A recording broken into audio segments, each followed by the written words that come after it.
भारत में लॉकडाउन था, सिर्फ भारत में नहीं विदेशों में भी।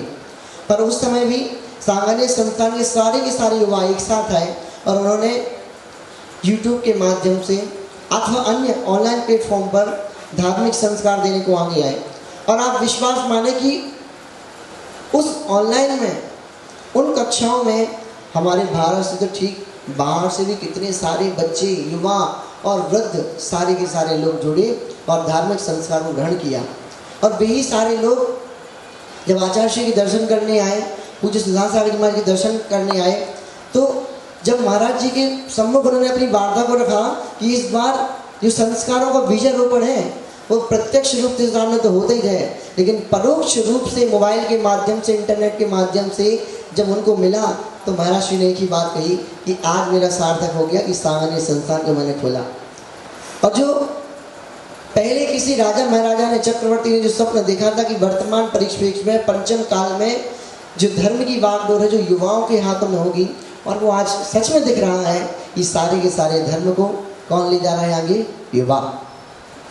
हम सभी युवा आगे आए हैं और हम ये चाहते हैं कि हमारा जो धर्म है वो मजबूत कंधों पर टिका रहे। इसीलिए आज का ये सेशन मैं पुनः निवेदन करूंगा हमारे आदरणीय सर जी से। सर आप आकर के हमारे इस कार्यक्रम को प्रारंभ करें। आदरणीय सर जी। हेलो, एक बार भगवान शांतिनाथ के दरबार में बैठे हैं तो उनका स्मरण करके और अपनी सभा का शुभारंभ करते हैं। स्वदोष शांत्या विहितात्म शांति शांतिर्विधाता शरणं गतानां भूयात् भवक्लेश भयोपशान्त्यै शांतिर्जिनो में भगवान शरण्यः। बोलिए शांतिनाथ भगवान की जय। संत शिरोमणि आचार्य गुरुदेव श्री विद्यासागर जी महाराज की जय हो। संघर्षों के साए में असली आज़ादी पलती है। संघर्षों के साए में असली आज़ादी पलती है। उस ओर जमाना चलता है जिस ओर जवानी चलती है। अभी ये जो सत्र रखा गया है युवाओं के लिए, हम सभी युवा यहाँ उपस्थित हैं और मैं निवेदन करना चाहूँगा यदि आप लोगों को कष्ट न हो तो थोड़ा आगे आकर के बैठ जाएं। ये एक सभा के रूप में हम लोग इसको परिवर्तित कर सकें और सभा जो है धीरे धीरे फिर आगे बढ़ सकेगी। विशेष रूप से ये बच्चे हमारे सामने हैं, इन्हें देखकर बड़ी प्रसन्नता है। ये संख्या और ज़्यादा होती तो प्रसन्नता भी और ज़्यादा होती। प्यारे बच्चों, थोड़ा सा आपसे ही बात करते हम शुरू करते हैं। आप एक बात हमको बताएंगे, आप में से कौन कौन जैन है? आप में से कौन कौन जैन है? हैंड रेस करके मुझे थोड़ा सूचित करें। कोई है जो जैन नहीं है? जो जैन नहीं है ऐसे भी कोई है क्या? आप जैन नहीं हैं? जैन है कि नहीं है? ना, एक कंफ्यूजन हो गया होगा आपको। चलिए, तो जैन हैं, आप सभी एग्री कर रहे हैं इस बात से कि मैं एक जैन हूं। कोई बताना चाहेंगे आप में से जैन कौन होते हैं? आप लोग इतने दिन से शिविर भी पढ़ रहे हैं, अपना नाम के साथ में सरनेम हो सकता है जैन लगाते हैं या और नेम आपको मिला होगा फादर से, वो आप में लिखते होंगे। तो अभी मैं पूछना चाहता हूं आपसे, जैन कौन होते हैं? कोई भी बताए आप में से प्लीज।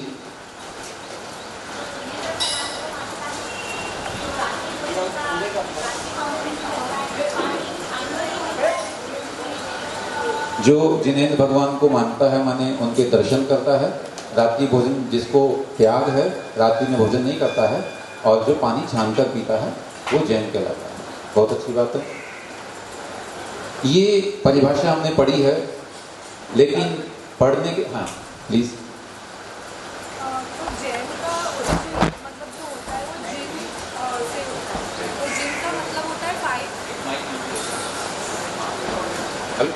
आगे के लिए बोलना। तो जिनका मतलब होता है कि 5 सेंस ऑर्गन्स, और जिन्होंने 5 सेंस ऑर्गन्स को सीख लिया है इंक्लूडिंग माइंड, वो जैन होते हैं। तो आपका कहना है कि जैन शब्द का जो ओरिजिन मीनिंग है, वर्ड मीनिंग है, वो है जिन से बना हुआ, यानी जिन के जो अनुयायी हैं वो जैन हैं। बेसिकली बिल्कुल से जा रहे हैं और हमारे भारतीय परंपरा में देखें धर्मों की विशेषताएं पाई जाती है। भारत में हम लोग कहते हैं कि भारत एक विविधताओं का देश है। यहाँ पर अनेक मतों के, अनेक धर्मों के लोग रहते हैं। शिव को मानने वाले शैव होते हैं, जिनको मानने वाले जैन होते हैं, बुद्ध को मानने वाले बौद्ध होते हैं, विष्णु को मानने वाले वैष्णव होते हैं। बहुत से अपने अपने टर्म्स हैं। हम लोग जैनों की जो बात की है 3 लक्षणों को बताए गए, लेकिन क्या हम उस अर्थ में जैन हैं जिस अर्थ को हम जान रहे हैं? ये एक बहुत बड़ा सवाल हमारे सामने है कि हमने ये तो जान लिया कि रात्रि भोजन का त्याग हो, जिन्हें भगवान के दर्शन करते हो, आलू प्याज नहीं खाते हो, जमीकन नहीं खाते हो, चींटी को भी देख करके बचा चलते हो, ये सब परिभाषाएं हमारे दिमाग में है और हम सीख पा रहे हैं बच्चों के, उसमें बालबोध में पढ़ते हैं, दिनवाणी में पढ़ते हैं। लेकिन समस्या ये है कि क्या ये वास्तव में हमारे जीवन में अप्लाई हो रहा है या नहीं हो रहा है?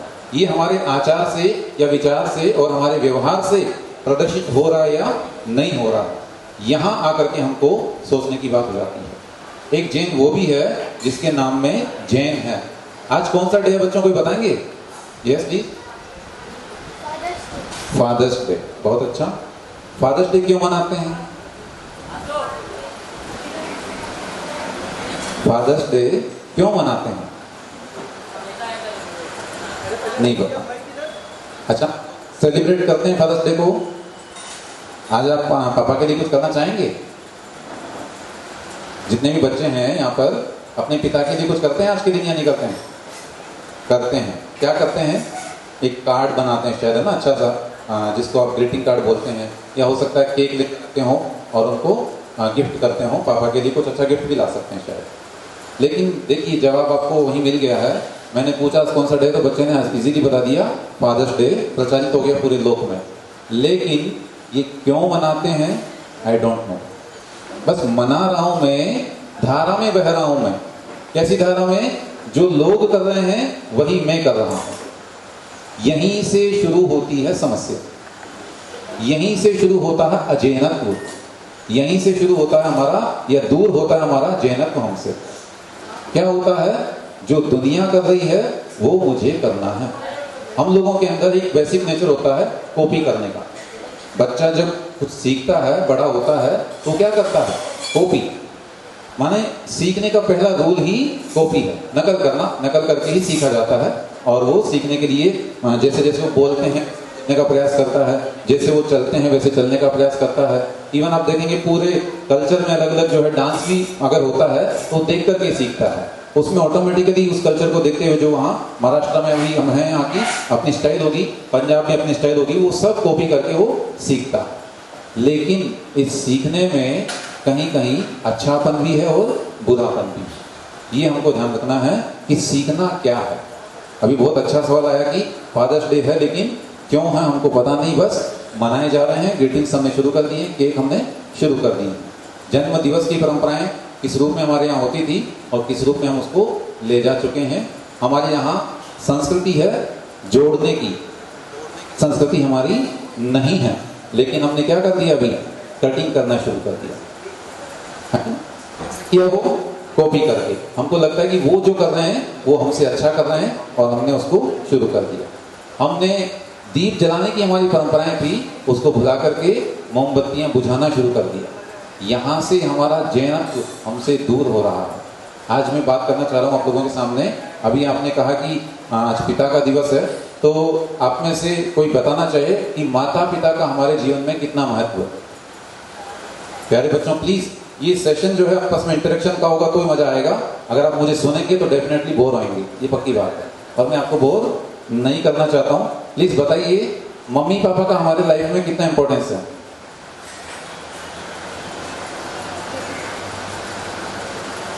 आप सबसे पहले उनको प्रायोरिटी देते हैं, या उनके अलावा भी कोई और प्रायोरिटीज आपकी हैं, या उनका इंपॉर्टेंस आपके लाइफ में कितना है? थोड़ा सा 2 शब्दों में जैसा आप बोल पाए, एक एक करके बोलने का शुरू करें। हाँ, माइक वहां पहुंच गया क्या?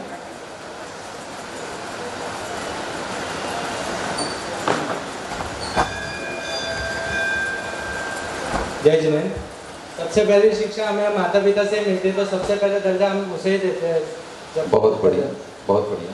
क्योंकि सबसे पहले जिनने जो भी शुरू की जो शिक्षा की है और जो हमें पूरा जो ज्ञान देते हैं, जो अपना बिहेवियर होना चाहिए, कैसा बिहेवियर होना चाहिए दूसरों के प्रति, बड़ों के प्रति, भगवान मंदिर जाना चाहिए वगैरह, वो सब वही शिक्षा सबसे पहले वही देते हैं। बाद में वो हमें फिर ये पाठशालाओं में भेजते हैं वगैरह, फिर उनसे हमें ये सब ज्ञान मिलता है। तो सबसे पहले दर्जा तो हम उन्हें देते हैं। बहुत बढ़िया। माँ का स्थान शुरुआती स्थान है। माँ ही जीवन की पहली पाठशाला है जो हमें सबको सिखाती है।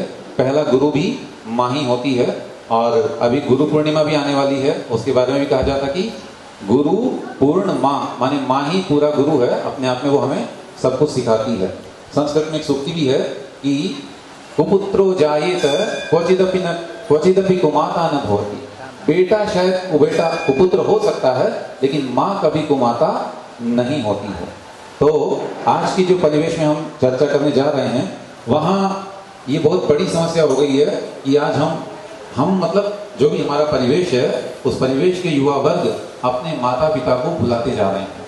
जिस माँ को हमने प्रथमा दर्जा दिया अभी, जिसको हमने इतना सम्मान चाहा, मैं आपसे क्वेरी करता हूँ, अगर कोई आपके माता पिता का अपमान करे तो आपको कैसा लगेगा? बुरा लगेगा? आपका क्या रिएक्शन होगा? आप उसको डांट भी सकते हैं, भगा भी सकते हैं, अथवा उसको अपमानित भी कर सकते हैं, माने उसको दूर करेंगे आप। आपको गुस्सा भी आ सकता है कि आपकी हिम्मत कैसे हुई मेरे मम्मी पापा को कुछ कहने की।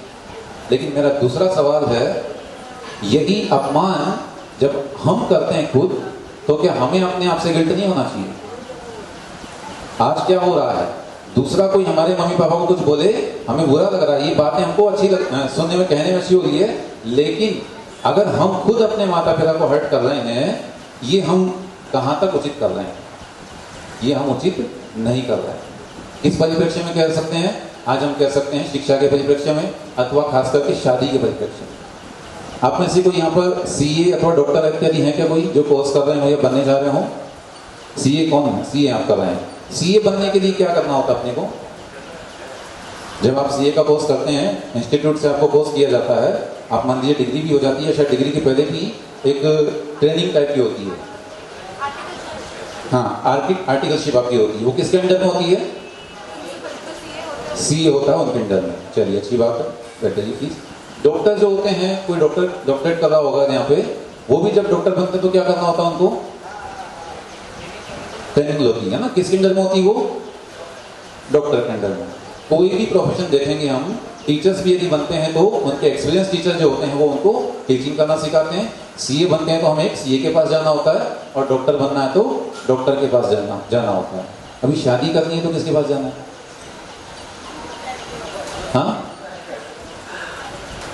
हाँ, वो कह रही लड़कियों के पास या लड़कों के पास, ऐसा कुछ कोई आंसर आ रहा है। देखिए, ये हमारी चूक है। हाँ, वो शब्द बहुत बाद में आया है।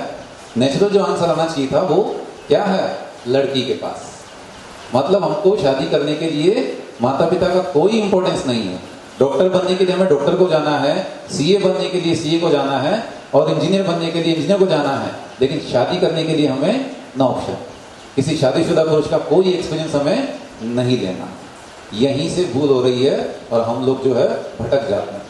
एक उपन्यास मैंने पढ़ा था, उसमें उसका जो नायक है, जो उसका हीरो है, वो शादी की चर्चा उसकी आती है, और उसमें उसके माता पिता उसको शादी के लिए ऑफर करते हैं कि बेटा बड़े हो गए हो, तुम्हें शादी के लिए तैयार होना चाहिए, तुम्हारी क्या मानसिकता है, तुम्हें कैसी लड़की पसंद है? तो कितना अच्छा जवाब उसने दिया कि पिताजी, मुझे लड़की कैसी पसंद है ये कैसे मैं डिसाइड कर सकता हूँ, क्योंकि इस मामले में मेरी एजुकेशन हुई नहीं है। शादी क्या होने वाली है, उसके एक्सपीरियंसेस क्या होंगे, मतलब किससे करना चाहिए, मैं क्या देख पाऊंगा? मैक्स टू मैक्स मैं अपनी इन चर्म चक्षुओं से उसकी लंबाई चौड़ाई, गोरापन कालापन, या मैक्सिमम उसकी डिग्री हम मालूम कर पाएंगे। इसके अलावा मैं कुछ नहीं मालूम कर पाऊंगा कि वो शादी करने लायक है या नहीं है। उसका काफी आर्ग्यूमेंट उसमें चलता है उपन्यास में, और अंततोगत्वा माता पिता इस बात को कंफर्म करना चाहते हैं कि कहीं हमारे बच्चे के मन में किसी के प्रति कोई अनुराग तो नहीं है, उसकी मन की भावना वो जानना चाहते हैं। जब वो बिल्कुल क्लियर हो जाते हैं, तब जाकर के वो एग्री करते हैं कि उनको गौरव होता है, अरे वाह, हमारा बेटा कितना कुलीन है, कितना संस्कारी है, जो ऐसी बात हमसे कह रहा है। और ये फैक्ट है कि एक युवा या युवती आपस में सिर्फ और सिर्फ आप अपना जो भौतिक परिवेश है उसको ही देख पाएंगे। क्योंकि उसमें अनुभव ही हमारा है ही नहीं है। जैसा हमने सिद्ध किया, अभी बात की हमने, सीए बनना है तो सीए के पास जाना है, ये सारी चीजें बात हो गई।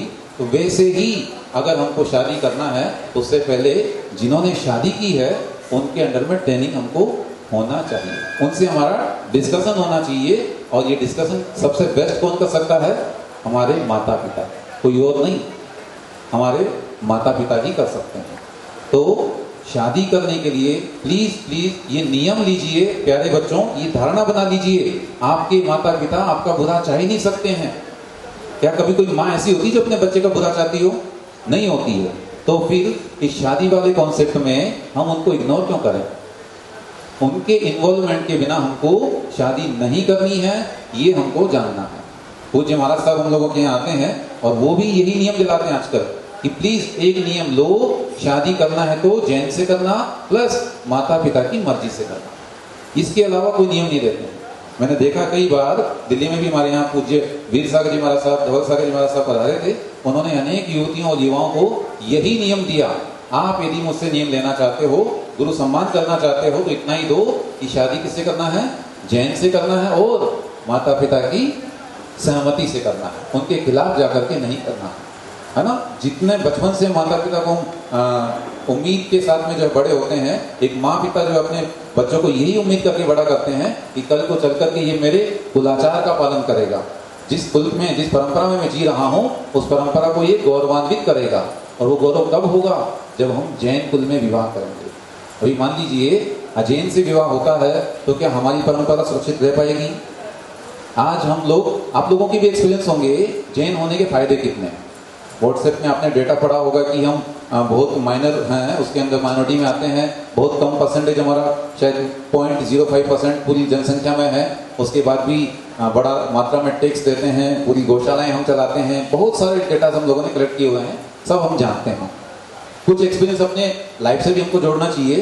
क्या कभी आप लोगों ने ऐसा फील किया है कि जैन होने से आपको अपने आसपास के परिवेश में, चाहे वो स्कूल हो, कॉलेज हो, आपके ऑफिस हो सकते हैं, आपका फैक्ट्री हो सकती है, आपको जैन होने से कुछ स्पेशल सम्मान मिलता है? क्या आप लोगों ने ऐसा एक्सपीरियंस किया है? मैंने तो व्यक्तिगत रूप से किया है, कई बार किया है। और जैन होने का, लेकिन वो तब जब मैं रियल मायने में जैन अपना दिखाता हूँ जैन को। ऐसा नहीं कि नाम में जैन हो जाने से मिल जाने वाला हो। अगर मेरे नेचर में, मेरे बिहेवियर में जो है जैनिज्म निकलेगा तो डेफिनेटली इतना सम्मान मिलता है आप कल्पना नहीं कर सकते। लोग तरसते हैं उस सम्मान को पाने के लिए, कितनी तिकड़मबाजी करते हैं अपनी, बहुत तरह से वो जो है ना दिखाएंगे, चापलूसी करेंगे बॉस की, लेकिन जैनों को ये सब नहीं करना पड़ता, ये पक्की बात है। तो जैन होने की ये भी बहुत सारे फायदे हैं। एक छोटा सा एग्जांपल मैं लाऊंगा यहाँ पर कि कितना केयर करते हैं लोग हम जैनों की। केंद्रीय विद्यालय में मैं अपना टीचिंग जॉब करता था, आंध्र प्रदेश की बात है ये। उधर साथ में लंच होते थे सब लोगों के स्टाफ का, तो मैं भी अपना टिफिन खाता, साथ में सब लोग बैठ के खाते थे। एक दिन एक क्या हुआ, किसी ने टीचर थी कोई, उन्होंने भी कहा कि सर प्लीज हमारी ओर से भी आप कुछ लीजिए, आज हम आपके लिए स्पेशल कुछ बना के लाए हैं। मैंने कि क्या लाए जरा बताइए। वो लाए थे फिश। अभी मेरे को आपकी भी एक्सपीरियंस दिख रहे हैं मुझे सामने, एक्सप्रेशंस कैसे आ रहे हैं, उसको देख करके भी कैसा होगा, सुन करके मैंने देखा तो मुझे कैसा लगा होगा। वो खाना पीना मेरा छूट गया उस दिन के लिए। मैंने कि भैया आज तो मैं नहीं खा पाऊंगा, ये आप क्या कर रहे हैं। उधर मैंने उनको बोला, अगर आपका बच्चा, ये आचार्यों के वचन है जो मैं बोला उनको, कि अगर एक माँ का बच्चा घर से बाहर जाए, ट्यूशन पढ़ने जाए और जो टाइम उसका आने का है वो नहीं, उस टाइम पे नहीं आ पाए तो उसको कैसा लगता है। अगर आप लोग ट्यूशन जाएं और वापस टाइम से नहीं आएंगे तो मम्मी को कैसा लगेगा, टेंशन होना शुरू हो जाएगी, पता नहीं क्या हो गया होगा, क्या हो गया होगा ना। अभी सोचो वो बचने की जो माँ है उसको कैसा लग रहा होगा जिसको तुमने बनाया। ये सब हमने उनको कहा तो मालूम पड़ा कि ये जैन हैं और ये सब नहीं खाते हैं, इस टाइप से सब मालूम हुआ। कुछ दिनों के बाद में हमको एक दूसरे स्कूल के विजिट पर जाना था प्रिंसिपल सर के साथ में। सुबह मॉर्निंग 4 बजे सर का कॉल आया मेरे को कि आपके लिए मैं टिफिन बनवा रहा हूँ और हमारी मैडम पूछ रही हैं कि सब्जी में हल्दी डालना है कि नहीं डालना, बिकॉज हल्दी भी जमीन में उगती है। वो सुनकर के मैं दंग रह गया कि इतना भी कोई हमारे लिए केयरफुल हो सकता है। इतना अर्ली मॉर्निंग निकलना था हम लोगों को, तो वो तैयार कर रहे हैं और ये पूछ रहे हैं कि उसमें सब्जी में हल्दी डालना है कि नहीं आना है, क्योंकि वो जो सब्जी बना रही है उसमें एक हल्दी हमको ऐसा दिख रहा मात्र जो जमीन के अंदर उगता है, ठीक है। वो कॉन्सेप्ट मैंने उनको क्लियर किया कि क्यों खाते क्यों नहीं खाते हैं, लेकिन ये जैन होने का एक फायदा मुझे वहां पर दिखाई दिया। और उसके बाद पूरे साल भर में वहां रहा, जब भी कोई ऑफिसर्स की विजिट होती मेरा इंट्रोडक्शन एक अलग से दिया जाता कि ये जैन हैं, ये रात में नहीं खाते हैं, आलू प्याज नहीं खाते हैं और बड़े प्योर हैं, अच्छे विचारों वाले हैं और टॉपर वगैरह वो सब अलग उनको बताना पड़ता था। मतलब एक अलग से फील होता था कि बताइए पूरे 180 के स्टाफ में एक हमको अलग आइडेंटिटी मिलती है। और ये आइडेंटिटी आप लोगों ने भी फील की होगी, तो कब मिलेगी? जब हम अपने जैनिज्म को अपने अंदर जीवित रखेंगे। समझ में आ रही चीज़ हमको? एक कविता आपको सुनाता हूँ क्षमा सागर जी महाराज साहब की। वो लिखते हैं, मैंने चिड़िया की बात है, चिड़िया ने नदी के ऊपर उड़ान भरी और आवाज लगाई। नदी ने कहा बोलो चिड़िया। चिड़िया ने थोड़ी और ऊंची उड़ान भरी और आवाज लगाई। वृक्ष ने कहा बोलो चिड़िया। चिड़िया थोड़ा और ऊंचा उड़ी। पर्वत ने कहा, पहाड़ ने कहा बोलो चिड़िया। चिड़िया ने और ऊंची उड़ान भरी। अब की बार आवाज लौटकर नहीं आई। कहते हैं चिड़िया अब लौट आई है। उसका कहना है कि अपनी आवाज अपने तक आती रहे, इतना ही ऊंचे उड़ना। हम लोग जैन हैं, उड़ रहे हैं, जमाने के साथ चल रहे हैं, लेकिन इससे इतना ही ऊंचे उड़ना कि अपनी आवाज अपने तक आती रहे। अगर ये आवाज खो गई तो कहीं के नहीं रह जाएंगे। वो चिड़िया अगर और ऊपर उड़ेगी, उसको कुछ अपना अस्तित्व पता पड़ने वाला नहीं है। तो याद रखिए, ये जैन धर्म ऐसे ही नहीं मिला हम लोगों को। पूरा शास्त्र व्याख्यान करते हैं हम लोग, सुनते हैं, कितना दुर्लभ है। तो इसको बनाए रखिए, और बनाए रखने के लिए क्या चीजें हैं वो छोटी छोटी हम डिस्कशन यहाँ पर करने जा रहे हैं। एक बहुत बड़ी चीज हम लोगों के बीच में कि फ्रेंडशिप जो होती है, दोस्ती, वो बहुत मायने रखती है। इस जैनिज्म को बचाने में या बिगाड़ने में फ्रेंडशिप का बड़ा रोल है। आज जो केरल स्टोरीज की आप चर्चा कर रहे हैं और तमाम तरह की परिस्थितियां बन रही है, उसकी शुरुआत कहाँ से होती है उस पर थोड़ा डिस्कस करते हैं हम लोग। आप लोगों को फ्रेंड्स अच्छे लगते हैं? ऐसा कोई है जिसका कोई फ्रेंड ही नहीं हो? फ्रेंड है सबके, किस किस के फ्रेंड्स हैं? है ना, सबके फ्रेंड्स हैं। स्कूल में भी होंगे, घर में अलग होंगे, रिलेटिव्स में अलग होंगे, सब टाइप के फ्रेंड्स होंगे। चलिए अच्छी बात है। फ्रेंड्स होने के लिए क्या जरूरी है, कोई बताएंगे? फ्रेंड्स किसको बोलते हैं हम? दोस्त या मित्र जो है, फ्रेंड जो है, वो क्या उसकी कंडीशन है? कोई बताएंगे आपका फ्रेंड कैसा है, या किसको आपने फ्रेंड बनाया हुआ है? बड़े लोग भी बता सकते हैं अपना एक्सपीरियंस कि मेरे जो फ्रेंड्स है उनको मैंने क्या सोच के फ्रेंड बनाया, या फिर क्या उनके एक्सपीरियंसेस हैं। प्लीज बोलिए, तभी बात आगे बढ़ पाएगी। जिसमें कोई शर्त ना हो, है ना, बेशर्त बिल्कुल दोस्ती का कोई कंडीशन नहीं होता है, वो हो जाती है, अपने आप से हो जाती है। चलिए अच्छी बात है। समान विचार, बहुत अच्छा।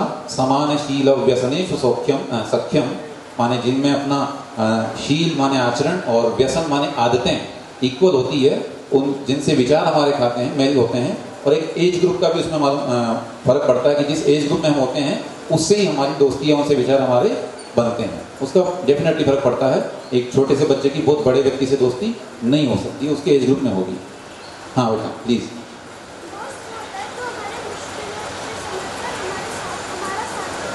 दोस्त वो होता है जो हमारी मुश्किलों के समय पर हमारा साथ देता है। कभी किसी दोस्त ने आपका साथ दिया है?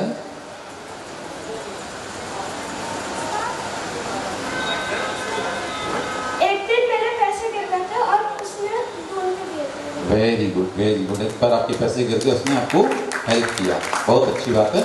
ये आपकी अच्छी बात है कि आपने उसकी दोस्ती को याद रखा और आपने उसको शेयर किया, बहुत अच्छी बात है।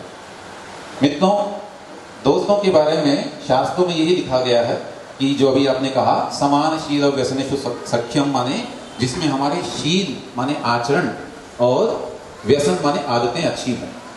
दोस्ती एक ऐसी चीज है जो हमको बहुत ऊंचाइयों तक ले जा सकती है, और दोस्ती ही वो चीज है जो हमारे पतन में भी कारण बनती है। मैं छोटा सा एग्जांपल लेना चाहूँगा। एक व्यक्ति जो स्मोकिंग करता है, एक व्यक्ति जो टोबैको खाता है, कोई व्यक्ति अगर ड्रिंक करता है, उसे याद करना चाहिए पहली बार उसने स्मोकिंग किसके साथ की थी? किसके साथ की होगी? हाँ, दोस्त के साथ। बराबर जवाब आ रहा है। अभी उसने पहली बार अगर कोई टोबैको खाया होगा, गुटखा पानी जो भी होता है वो खाया होगा, किसके साथ खाया होगा? दोस्त के साथ। च्युइंगम आपने कभी खाई है? नहीं खाई? हाँ, एक बार खाई। किसके साथ खाई है? दोस्त के साथ। तो ये दोस्त होते हैं जो हमें बुरी आदतें शुरू करते हैं। कभी किसी ने अपने मम्मी पापा से सिगरेट पीना या च्युइंगम खाना या स्मोकिंग, ये जो भी हम कह रहे हैं, टोबैको खाना, ड्रिंकिंग करना, ये सब नहीं सीखा होगा। किससे सीखा ये सब? दोस्तों से। क्योंकि हमने क्या कहा अभी, दोस्ती कंडीशनल नहीं होती है, लेकिन दोस्ती की ये जो कंडीशंस हैं ये बड़ी खराब होती है। उसकी क्या रूल है कि वो जो कर रहा है, चार लोग जो कर रहे हैं, मुझे वो करना ही पड़ेगा। नहीं करूंगा तो वो मुझे फ्रेंड नहीं मानेंगे, और फ्रेंड नहीं मानेंगे तो मैं अपने आप को अकेला महसूस करूंगा। ऐसी भीड़ में चलने से अकेला चलना अच्छा है। एक सूक्ति आती है कि 100 मूर्खों की भीड़ से अकेला चलना अच्छा है। प्यारे दोस्तों, ये ध्यान रखिए, दोस्त बनाना बहुत इंपॉर्टेंट रोल अपनी लाइफ का, बहुत कहना चाहिए, बहुत इंपॉर्टेंट डिसीजन अपनी लाइफ का है। अगर हमने गलत दोस्त बना लिया, हमारी लाइफ बिल्कुल रुइन हो जाएगी, नष्ट हो जाएगी हमारी। और अगर हमने एक अच्छा दोस्त पा लिया तो जीवन कितना आगे बढ़ जाएगा। उदाहरण हम देते हैं शास्त्रों में या भारतीय परंपरा में, कृष्ण और सुदामा की दोस्ती है ना। ये हम अपने आचार्य गुरुदेव की दोस्ती देखें, उनके मित्र थे मारुति, उनका संयम, उनका संगम उनको मिला, तो उस मित्र ने क्या किया, उनको मोक्ष मार्ग पर आगे बढ़ने के लिए प्रेरित किया, और आज पूरी दुनिया के सरताज हमारे सामने विद्यमान हैं। तो दोस्ती वहां पर भी एक काम आई है, और दोस्ती ऐसी भी जगह काम आ सकती है जो गलत रास्ते पर आपको ले जा सकती है। तो इस दोस्ती को बहुत ध्यान से देखना है, ऑब्जर्व करना है। जब भी आप दोस्त बनाएं, उसकी कुछ तो कंडीशन रखें। क्या कंडीशन हो कि वो ये नॉनवेज नहीं खाता हो, वो ये सिगरेट इत्यादि नहीं पीता हो। बाय द वे, अगर आपको दिख गया कि उसमें ये दुर्गुण है, प्लीज अपने आप को उससे दूर कर दीजिए। अदरवाइज वो कब आपके अंदर ये सब एंट्री करवा देगा आपको पता भी नहीं लगेगा। और इनके बारे में तो ये है कि जीवन में व्यक्ति एक बार शराब पीता है, बाद में शराब उसको जिंदगी भर पीती रहती है। सिगरेट एक बार पीता है, बाद में सिगरेट उसको जीवन भर पीती रहती है। तो जो व्यक्ति ऐसी आदत का शिकार है, हमारी इतनी तो कंडीशन होनी चाहिए कि मैं उससे दोस्ती नहीं करने वाला हूँ। ठीक है ना? ठीक है, दोस्ती की कंडीशन में धर्म वगैरह नहीं आते हैं, जाति नहीं आती है, लेकिन ये कंडीशंस तो हमारी आनी चाहिए कि उसमें कोई बैड हैबिट्स ना हो। अगर आपको दिखती है, उसको समझा सकते हैं आप। अगर आप में इतनी कैपेसिटी है, वो आपकी बात मानता, समझाइए, अच्छी बात है। नहीं समझता है तो हमारे आचार्य ने क्या मार्ग दिया है? माध्यस्थ भावम विपरीत वृत्तौ। जो दूसरी वृत्ति वाले हैं, जो हमारी बात नहीं मानते हैं, उनसे हमें तटस्थ माने किनारा कर लेना चाहिए, दूर हो जाना चाहिए। अपने आप को बचाइए। हमने दुनिया को बचाने का ठेका नहीं दे रखा है। खुद को हम सुधारेंगे, संभालेंगे तो अपने आप आगे बढ़ते जाएंगे। तो ये दोस्ती वाली बात रखी हमने। अभी जैनिज्म की हम बात कर रहे थे। जैनिज्म को हम कैसे मानेंगे, या मैं आपको एक देना चाहूँगा, कुछ एक्सपेरिमेंट करना चाहूँगा यहाँ पर। आप लोग अपने मोबाइल में या अगर पेपर पेन आपके पास में है तो लिखिए उस चीज़ को। मैं यहाँ से कुछ नाम बोल रहा हूँ, उसका ड्रेस कोड क्या होता है वो आपको लिखना है। ठीक है? या सोच के रखिए कम से कम, और जो लिख सकते हैं वो लिखिएगा ना। आपके मन में क्या इमेज आती है उस ड्रेस कोड को, मतलब उसका ड्रेस कोड कैसा होना चाहिए बताइएगा। मैं लिखता हूँ एक पंडित जी का ड्रेस कोड क्या होगा? वोट एवर आप लिख दीजिए उसको, प्लीज। अभी बात करेंगे अपन। अच्छा चलिए, ऐसा कर सकते हैं, ये एक्सपेरिमेंट ऐसा हो सकता है कि 1 बाय 1 आंसर कर दीजिए, आपको कोई दिक्कत नहीं, ठीक है ना? पंडित जी का ड्रेस कोड प्लीज। हाँ, धोती कुर्ता है। चलिए, कोई मौलवी होंगे, मौलवी का ड्रेस कोड क्या होगा? और उसमें कुछ आपको विशेष, सिर पर टोपी भी होगी और शायद बियर्ड्स में उनकी हो सकती है। चलिए अभी आप बताएंगे हमको, एक डॉक्टर का ड्रेसअप क्या होता है? हाँ, वो कोट पहनते हैं और उसमें लगाते हैं, स्टेथोस्कोप लगाते हैं। चलिए, एक जज होता है, जज है ना, जस्टिस जो होते हैं, उनका ड्रेस कोड है ना, वो ब्लैक एंड व्हाइट जो है वो उनका कोड होता है, ड्रेस कोड पहनेंगे। और वकील का भी उससे थोड़ा सा डिफरेंट होगा, लेकिन होएगा। चलिए, अच्छी बात है। अभी मेरा नेक्स्ट क्वेश्चन है, जैन का ड्रेस कोड क्या है? जैन का ड्रेस कोड क्या है प्लीज? व्हाइट कुर्ता पजामा। आपने पहना हुआ है क्या? फिर कैसे कह रहे हैं कि कुर्ता पजामा हमारा ड्रेस कोड है? हाँ, और कोई बताएंगे? जैन का ड्रेस कोड क्या है? केसरिया साड़ी। क्या हम फॉलो कर रहे हैं? कभी दिख रहा है हमको पूरा जैनिज्म पूरा पूरा एक साथ? अभी हमको सिख भाई को देखना है तो उनका ड्रेस कोड हमको मालूम पड़ता है कि वो साफा लगाते हैं, पगड़ी लगाते हैं और उनका दाढ़ी भी वो बड़ा बड़ा होता है, ठीक है? अथवा नहीं होता तो स्टाइल में अपना उनका रहता है। हाँ, और भी अन्य जो भी है उनका अपना ड्रेस कोड है। मैंने पूछा जैन का ड्रेस कोड आप क्या डिफाइन करेंगे? कुछ डिसाइडेड है क्या? नहीं है ना? नहीं है। तो क्या हम बिना ड्रेस कोड के ही अपने आप को जैन कह सकते हैं? कैसे हमारी आइडेंटिटी होगी? चलिए, ये तो हमारे जैन धर्म की हमको इतनी महानता कि हमको ड्रेस कोड में बांधा नहीं, कम से कम है ना, बांधा नहीं, बंधन महसूस नहीं होना दिया, फ्री छोड़ दिया। लेकिन फ्री छोड़ करके हम फिर वही इतना ऊंचे उड़ गए कि हमें अपना जैनिज्म ही मालूम नहीं है। पूछा जा रहा है कि जैनिज्म का ड्रेस कोड क्या है? No answer. तो हमको वो डिसाइड करना चाहिए। कैसे डिसाइड करेंगे? अभी कुर्ता पजामा कोई कंफर्म नहीं है। ये हमारे साथ में क्या है कि जिस देश काल परिस्थिति में हम आगे बढ़ते हैं, भगवान महावीर ने भी कोई एक डिवाइन लैंग्वेज में अपना उपदेश नहीं दिया। वो कहते हैं कि उनके उपदेश अर्धमागधी भाषा में होते थे, जन भाषा में होते थे, प्राकृत लैंग्वेज नेचुरली जो पूरे देश में होती थी उसमें उनके उपदेश होते थे। तो वैसे ही हमारा ड्रेस कोड भी ऑलमोस्ट डिफाइन नहीं है, लेकिन वहाँ आचार्य ने लिखा है, ब्रह्मचर्य भावना के अंतर्गत आता है ये कि वस्त्रों का भी अपना महत्व है। उसमें विशिष्ट माने इस तरह से कामुकता को बढ़ाने वाले वस्त्र हमें नहीं पहनने चाहिए। हमारे ड्रेस की अपनी सेंस होनी चाहिए और उसमें सभ्यता झलकनी चाहिए। अगर वो सभ्यता, वो संस्कृति हमसे दूर हुई, हम जैन कहलाने के अधिकारी नहीं हैं। ये पक्की बात है। ड्रेस कोड का कोई फिक्स नहीं है कि कुर्ता पजामा पहनना, कि पैंट शर्ट पहनना, धोती कुर्ता पहनना। अलग अलग प्रदेशों में अलग अलग ड्रेस कोड का चलन हो सकता है, देश काल परिस्थितियों में ही चल रहा है। कंफर्ट होना चाहिए बॉडी को, वो पक्की बात है। उसमें भी देखिए, ये व्हाइट का जो है ना इंपॉर्टेंस मैं बताता हूँ आपको, अभी प्रूव करूंगा, आप लोग एग्री करेंगे इस बात को कि कितना इंपॉर्टेंट है ये चीज। व्हाइट के लिए वहां लिखा गया है शास्त्रों में, श्वेत वस्त्रम शीतोष्ण प्रावारकम। एक सूत्र दिया है, श्वेत वस्त्रम शीतोष्ण प्रावारकम। ये जो सफेद कॉटन का कपड़ा है, इसकी एक विशेषता होती है। क्या विशेषता होती है? ये सर्दी में आपको गर्मी देता है और गर्मी में आपको ठंड देता है। कैसे? मैं आपको प्रूफ करके दिखाता हूँ। यहाँ पर कितने लोग अभिषेक करने आते हैं मंदिर जी में? पुरुष वर्ग में आते होंगे, डेफिनेटली आते हैं। आप किस में करते हैं अभिषेक? हम लोग कॉटन के धोती दुपट्टे में करते हैं, बराबर। आपने क्या ऐसा एक्सपीरियंस किया है कि वो जो बिल्कुल पतला सा धोती दुपट्टा है, उसको पहनने के बाद में हमको सर्दी नहीं लगती है, जितनी देर तक हम अभिषेक करें, पूजा करें। लेकिन वहां से निकलने के बाद हम भले कोट पैंट पहन लें तो भी ठंडी लगना शुरू हो जाती है। ऐसा एक्सपीरियंस किया क्या आप लोगों ने? किया है?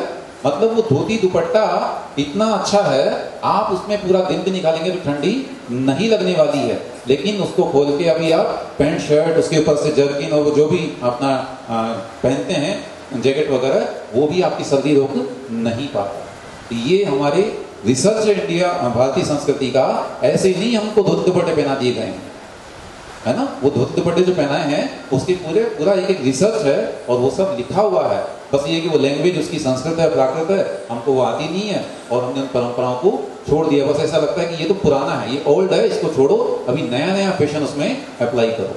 धोती दुपट्टे में भी आ रहा, अभी नया फैशन उसमें भी चलने लगा है, बराबर चलने लगा। वो कॉटन को छोड़ करके तमाम तरह के अन्य नायलॉन वगैरह टाइप के जो भी कपड़े होंगे सिल्की, उनका यूज होने लगा है। याद रखिए, ये जो कुछ परंपराएं हमको मिली है, इसके पीछे रिसर्च क्या है, कारण क्या है, वो जानने की कोशिश कीजिए। वो जब जानेंगे डेफिनेटली आप उसको अपनाएंगे, ये पक्की बात है। अगर हमको मालूम होगा कि फादर्स डे का क्या इंपॉर्टेंस है तो बनाइए, अदरवाइज मनाने की कोई जरूरत नहीं है। हमारे यहाँ हर दिन पिता से शुरू होता है, माता से शुरू होता है और माता पिता के साथ ही संपन्न होता है।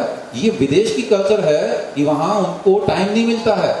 मालूम पड़ता है वहां पे कि 7 डेज में केवल एक आध डे ऐसा होता है, संडे या सैटरडे, जब वो माता पिता से बात करते हैं। उनको बात करने के लिए भी 7 दिन में एक दिन वेट करना होता है। ये हमारी संस्कृति नहीं है। हमें तो बात की शुरुआत ही उनसे करनी होती है और रात्रि में बात उनसे ही करके संपन्न और अपने रात्रि की शुरुआत करनी होती है। ये हमारा हर दिन माता पिता से है, हमको ये डेज मनाने की आवश्यकता नहीं है, ये हमारी संस्कृति हमको अलाउ नहीं करती है। तो इन इंपॉर्टेंट चीज़ों को हम ध्यान रखेंगे। 2-3 पक्ष पर हमने बात कर ली है।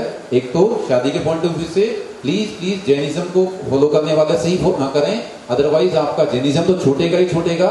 दूसरा, अधर्म आप में प्रवेश करेगा, वो मांसाहार आप में प्रवेश कर जाएगा, इतना बुरा होगा। आप सोचिए, जिस हम कहते हैं कि हम तो दयावान हैं, 12,000 गौशालाएं हम चलाते हैं, और जब अगर कोई अपने जीवन में ऐसा व्यक्ति प्रवेश कर गया जो उन गौशालाओं को चलाता नहीं है, अभी तो स्लाटर हाउस चलाता है, ऐसे जीवन में हम जाएंगे तो क्या हमारी दुर्गति होगी। हम दया के वासी हैं। भगवान महावीर ने अहिंसा परमो धर्म कहा है, धम्मो दया विशुद्धो कहा है। तो उस धर्म को दया से ही विशुद्ध रखिए। जो दयावान हैं उनसे ही मित्रता कीजिए। किसी के जीवन में तुम्हें लगता है कि ये दयावान नहीं है तो प्लीज उससे दूर हो जाइए। ऐसी दोस्ती किसी काम आने वाली नहीं है। ये बाद में मालूम पड़ता है, जब बड़े हो जाते हैं, उसके लॉस हमारे जीवन में आते हैं। किसी व्यक्ति के जीवन में जो स्मोकिंग छोड़ना भी चाहता, छोड़ नहीं पा रहा है, वो सबसे ज्यादा अगर दोषी उसका कोई है, उसका अपना फ्रेंड है। उसको ही दोष देना चाहिए, बराबर जाके बोलना चाहिए तूने मेरी लाइफ खराब की है, पर बोल नहीं पाते हैं, वो अलग बात है ना। तो हमको, और फिर गुस्सा किस पे करेंगे? घर वालों पे करेंगे। उसका जो आफ्टर साइड इफेक्ट होगा उस नशे का या जो भी होगा, वो क्रोध किस पे करेंगे? हम अपने घर पे। बर्बाद किसको करेंगे? हम अपने घर को बर्बाद करते हैं। इसलिए ऐसी दोस्ती से इनसे बचिए। तीसरा पॉइंट हमने रखा है कि अपने कपड़ों पर ध्यान दीजिए। ये वस्त्र बहुत इंपॉर्टेंट है। पाश्चात्य की ओर मत जाइए, पश्चिम की ओर मत जाइए। ये जो वेस्टर्न कल्चर आ रहा है, एक बार को अट्रैक्ट करेगा आपको, है ना, लेकिन उसका रिजल्ट अच्छा नहीं होने वाला है, बिल्कुल नहीं होने वाला है। महात्मा गांधी के जीवन में आपने पढ़ा होगा, जीवनी में कुछ बहनें उनके पास में आई और उन्होंने कहा कि बापू, हमको कॉलेज में लड़के छेड़ते हैं, हमको क्या करना चाहिए? हम नहीं जाएंगे कल से पढ़ने के लिए। तो बापू ने कहा, कल से तुम साड़ी पहन के जाना और फिर कोई छेड़ तो मुझे बताना। वो गई, उन्होंने प्रयोग किया, कभी किसी ने कुछ नहीं कहा, सब लोग उनसे बड़े सम्मान पूर्वक बहन इत्यादि बोलते थे। फर्क पड़ता है इसका। अभी आप देखिए, इस पूरी सभा में अगर कोई धोती और दुपट्टे वाले ब्रह्मचारी भैया जी आ जाएंगे तो उनके प्रति हमारे मन में कैसा भाव आएगा? एक रिस्पेक्ट का भाव आएगा। आएगा कि नहीं आएगा? बराबर आएगा। क्यों आया? अभी हमको मालूम है कि उनका कैरेक्टर क्या है नहीं है, कुछ नहीं मालूम, हमने उसके ड्रेस से मालूम किया। वो वस्त्र ही हमको बता रहा है कि उनका आचरण कैसा होगा। तो ये कपड़े भी हमारी पहचान बनते हैं, और इस पहचान को बनाने के लिए एक अच्छी बात बताई गई है कि मत जाओ पश्चिम की ओर, मत जाओ पश्चिम की ओर, वरना डूब जाओगे। देखा नहीं, सूरज भी जब जाता है तो डूब जाता है, उधर डूबना तय है। इसलिए उसको छोड़िए। हमारी संस्कृति में क्या कमी है उसको पहचानिए। पूछिए लोगों से कि आप ऐसा क्यों नहीं करते हैं, आप धोती दुपट्टे ही क्यों पहनते हैं, अथवा आपका ये ड्रेस कोड है, इसमें आप ये अलाउ क्यों नहीं करते हैं। अभी आचार्य महाराज ने कितना अच्छा कहा, अरे आज का फैशन देखो, जीन्स जितनी ज्यादा फटी होती है उसकी कीमत उतनी ज्यादा होती है। उन्होंने अपने सिर पर हाथ रखते हुए कहा, वाह रे जमाना, गजब हो गया। शास्त्रों में फटे वस्त्र को पहनना मतलब घर में गरीबी लाना, ये पक्का है। दारिद्रता का सूचक है, वो दारिद्रता को प्रवेश करने वाला है। पूज्य गुरुदेव कहते हैं कि गंदे कपड़े पहन लो लेकिन फटे मत पहनिए। ऐसे कपड़ों से हम बचें और हम अपने आप को जैन अथवा जो हमारा आदर्श स्थापित है उसको कायम रखने के लिए इस पर ध्यान दें। इसके बाद एक बहुत ही इंपॉर्टेंट चीज है, अभी हमने बात कर ली कपड़े की। बेसिक आवश्यकता क्या होती थी? रोटी, कपड़ा और मकान। थोड़ा रोटी की बात कर लेते हैं अभी, है ना। आप लोगों का फेवरेट फूड क्या है प्यारे बच्चों? हाँ, जंक फूड। आपका क्या है? Junk food. और आपका कोई? किसी ने चाउमीन, किसी ने पिज्जा, किसी ने जंक फूड बोला है। बड़े लोग भी ऐसा कह सकते हैं शायद, ऐसा मैं उम्मीद करता हूँ। अभी मैं आपसे कहना चाहूँगा, आज से 10 साल पहले आप चल जाइए, ये थोड़ा सा और 12-15 साल मान लीजिए, 15 साल पहले चल जाइए, 2010 में। क्या आप लोगों ने कभी बर्गर, पिज्जा, नूडल्स और ये चाउमीन या फिर इसके अलावा और कौन कौन से आते हैं, नाम भी मुझे मालूम नहीं है, ये सुने थे क्या? नहीं सुने थे ना। अच्छा, ये चाउमीन क्यों खाते हैं आप लोग? चाउमीन खाने से कोई हेल्थ बेनिफिट होता है? नहीं होता है, नहीं होता है। वो बच्चे का एक्सपीरियंस आ रहा है कि ये बिल्कुल नहीं होता है, लगता नहीं कुछ होता होगा। तो जब नहीं होता है तो फिर क्यों खाना है? हाँ, टेस्ट होता है उसमें? मुझे तो नहीं लगता कि टेस्ट होता होगा। चलिए, टेस्ट होता है इसलिए खाते हैं। टेस्ट तो उसको भी आता होगा जो वो खाता होगा ना, जो हम बोलना चाह रहे हैं। नॉनवेज अगर कोई खाता है उसको भी टेस्ट ही आता है इसलिए वो खाता है, बाकी तो उसको खाने का कोई मीनिंग ही नहीं है ना। कोई भी अगर पशु घास खा रहा है तो उसको उसमें मजा आ रहा है इसलिए वो खा रहा है, लेकिन उसको खाने से आपको बेनिफिट हो रहा है कि वो देखना जरूरी है। हम लोग तो जैन हैं, बुद्धिमान हैं। हमारी बुद्धि किससे बनती है? खाने से बनती है, भोजन से बनती है। आपको एक एग्जांपल देना चाहूँगा मैं। अब एग्जांपल मेरे लाइफ के याद आएंगे क्योंकि वही जिया है। तो एमए जब मैं कर रहा था, हमारे कॉलेज के professor doctor Umakant Chaturvedi sir थे। वो बोलते थे कि जैन साहब, या जैन बोलते थे मुझसे, जैन, कि आप जैनों में बड़ी बुद्धि होती है, जैन लोग बड़े बुद्धिमान होते हैं। इसका कारण मैं तुम्हें बताता हूँ। आप लोगों के यहाँ की भोजन परंपरा बहुत अच्छी है, इसलिए आप में बुद्धि होती है। क्यों? उन्होंने कहा कि एक बार मैं अपने जो आपके महाराज जी होते हैं उनको पढ़ाने गया था, है ना, और वो नग्न रहते हैं, लेकिन फिर भी मैं गया वहाँ पर। 8-10 दिन उनके साथ में रहा और मैंने देखा जैनों के यहाँ जब मुझे घर घर ले जाकर के भोजन कराया गया, अरे इतना स्वादिष्ट भोजन मैंने पूरे जीवन में नहीं किया।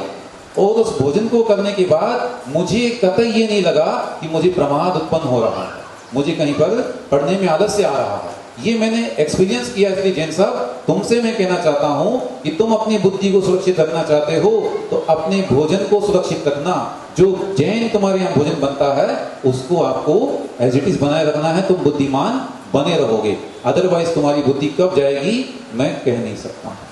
ये हम नहीं कह रहे हैं, हमको कोई और कह रहे हैं। अभी मैं मेट्रो में, ट्रेन में आ रहा लोकल में, वो भैया शायद यहाँ नहीं है, उनका भी एक्सपीरियंस था। उनको उन्होंने बताया कि हम लोग लंच ले जाते हैं ऑफिस में, तो वहाँ पर 3-4 लोग मिनट के साथ में खाते हैं। अभी एक दिन मुझसे किसी ने पूछा कि मैं आपके साथ लंच करूँ? मैंने कहा यस। तो वो जो अजीम व्यक्ति थे उन्होंने कहा कि क्या इसमें प्याज है?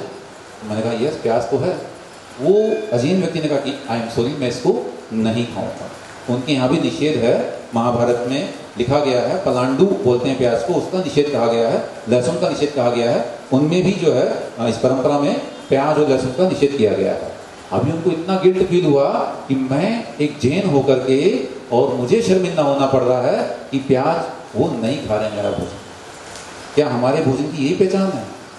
आपको मालूम होना चाहिए, इंटरनेशनल लेवल पे हम लोगों ने ये प्रूव किया है, हमारा भोजन सेपरेट आइडेंटिटी रखता है। हमको वेज नहीं, जैन वेज होना चाहिए, है ना। यही पॉइंट वहाँ लिखा जाता है, उसमें जैन फूड स्पेशली उसमें मेंशन किया जाता है। इंटरनेशनल फ्लाइट्स में आप लोग जाते होंगे, देखते होंगे, उसमें आपने एक्सपीरियंस किया होगा कि जैन फूड को अलग से वहाँ पर मेंशन किया जाता है। अभी एक शैनम वांगचुक जो हैं, उसके 3 इडियट्स के जिन पर बना हुआ है ना, यही नाम था उनका, सोनम वांगचुक, उन्होंने ये स्टेटमेंट जारी किया है कि इतनी माइनर ये जो समाज है, ये जो जैन है, जब अपने इस नियम के कारण से पूरे दुनिया में जैन रेस्टोरेंट खुलवा सकते हैं, जैन फूड अलग से बनवा सकते हैं, तो क्या हम लोग परिवर्तन नहीं कर सकते जो मेजोरिटी में है? हमसे लोग सीख रहे हैं और हम खुद भूलते जा रहे हैं, दूसरों को दे रहे हैं लेकिन अपना भला नहीं कर रहे हैं। आचार्य महाराज ने कल ही कहा था, अरे पद का उपकार छोड़, अपना उपकार करना सीख, स्वयं को देखना सीख, अपने अंदर झांकना सीख। तो ये जैन फूड भोजन को प्लीज अपने जो जैनिज्म उसमें है, जो हमारे यहाँ रात के भोजन का त्याग है, आलू प्याज का त्याग है, लहसुन का त्याग है, उसका कारण समझिए। क्यों नहीं खाते हैं वो देखिए। लहसुन इतना तामसिक होता है कि उसको खाने से हमारी बुद्धि काम नहीं करने वाली है, सिर्फ निद्रा आएगी, प्रमाद आएगा और गुस्सा आएगा, ये पक्की बात है। ऐसे ही प्याज खाने से भी तामसिकता बढ़ेगी, कामुकता बढ़ेगी, वो सब उसमें लिखा गया है। उसको देखिए प्रैक्टिकली करके। जो व्यक्ति प्याज नहीं खाता है और जो खाता है उनको भी सेम टाइम में ऑब्जर्व कीजिए कभी। ये सब ऑब्जर्वेशन हमारे होने चाहिए, तभी हम लोग जो है इसको सीख पाएंगे, इसका इंपॉर्टेंस क्या है।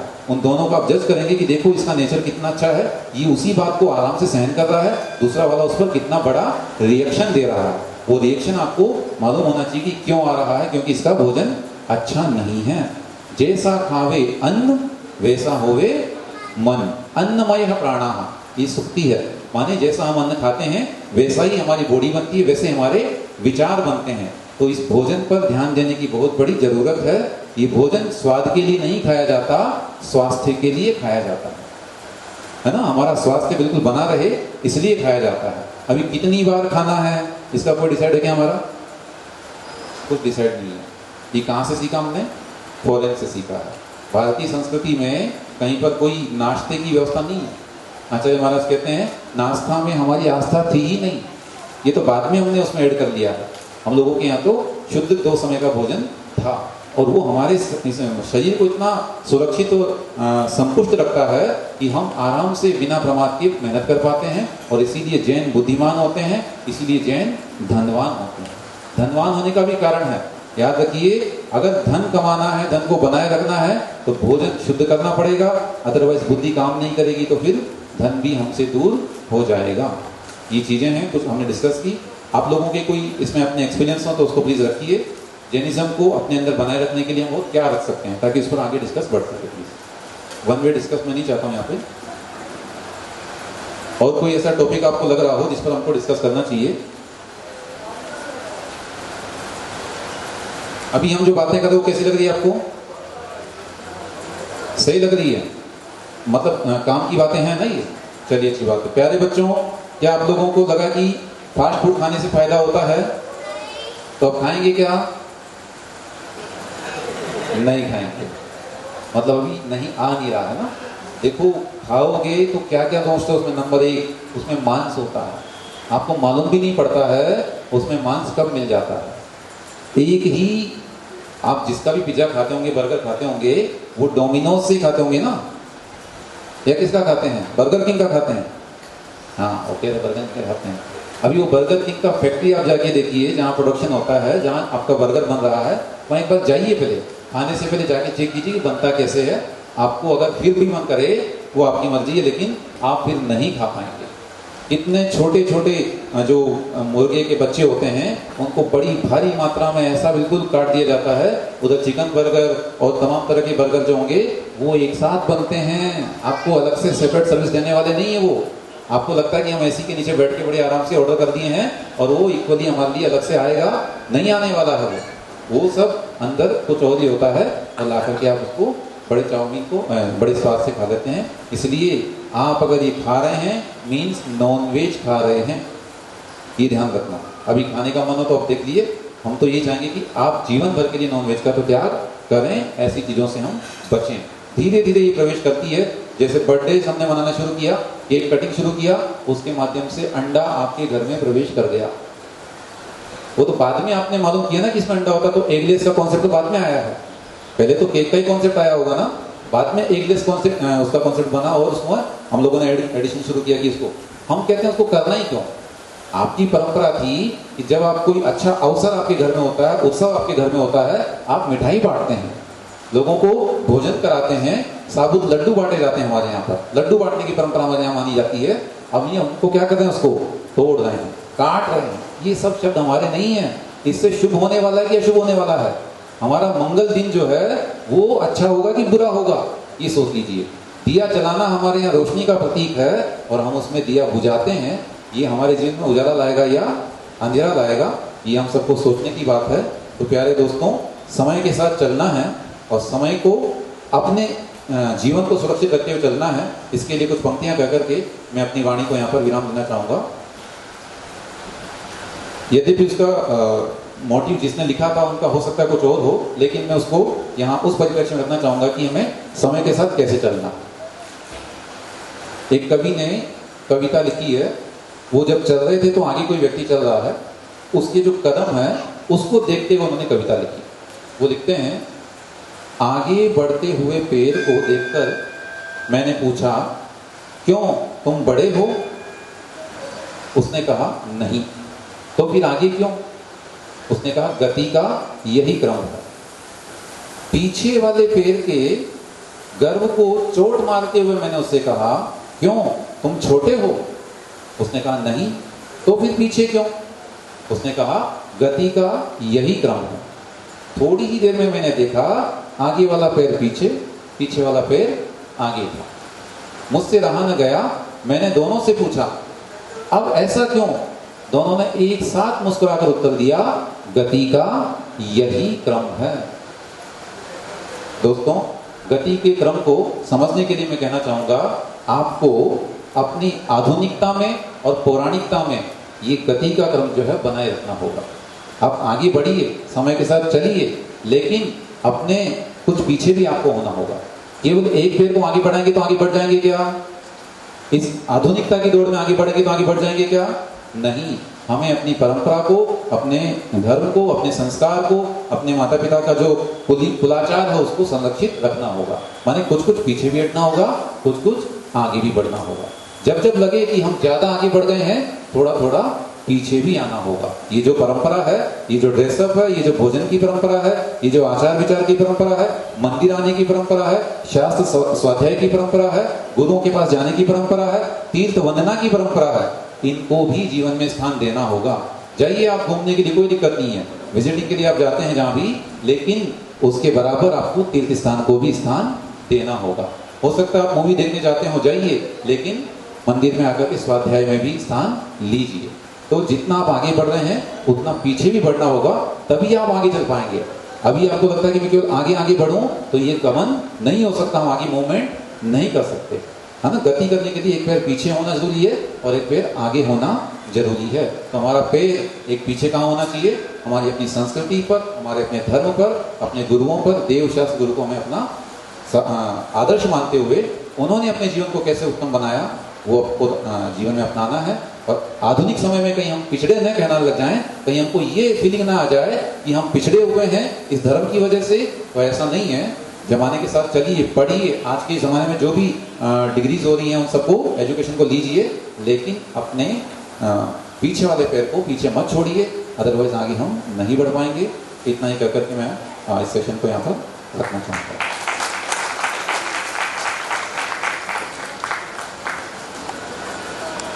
ऐसी कुछ चर्चा करने के लिए हैं तो उनका वेलकम है, अदरवाइज सेशन को हम यहीं पर रखेंगे।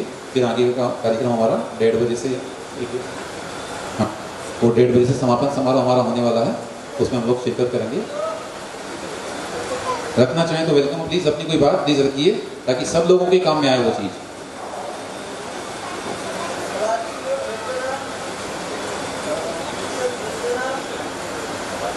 जय हिंद। हमें तार्किक रूप से जैन धर्म को सिद्ध करने के लिए YouTube आदि माध्यम का सहारा लेना चाहिए। आज जैसे अन्य दर्शन ने जो जैन धर्म का खंडन किया है, जैसे सत्यार्थ प्रकाश स्वामी दयानंद सरस्वती का है, या शंकराचार्य, रामानुजाचार्य जिन्होंने जैन धर्म का खंडन किया है, या शाकाहार मांसाहार पर जो मांसाहारियों के जो तर्क होते हैं उसका वापस जवाब होना चाहिए।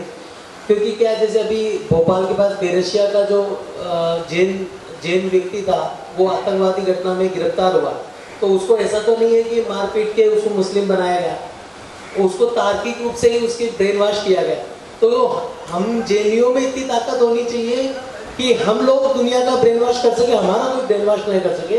तो हमें मानसिक और ज्ञान के रूप में लोगों के अंदर ये विश्वास होना चाहिए कि हमारा जो तर्क है, दुनिया को, सृष्टि को किसी ने बनाया नहीं है, और शाकाहार मांसाहार सब पे हमारा तर्क, उनके तर्क से पहले हमारे पास सबका जवाब होना चाहिए। चलिए, बहुत अच्छी बात है। प्यारे बच्चों, बताइए सबसे अच्छा धर्म कौन सा है?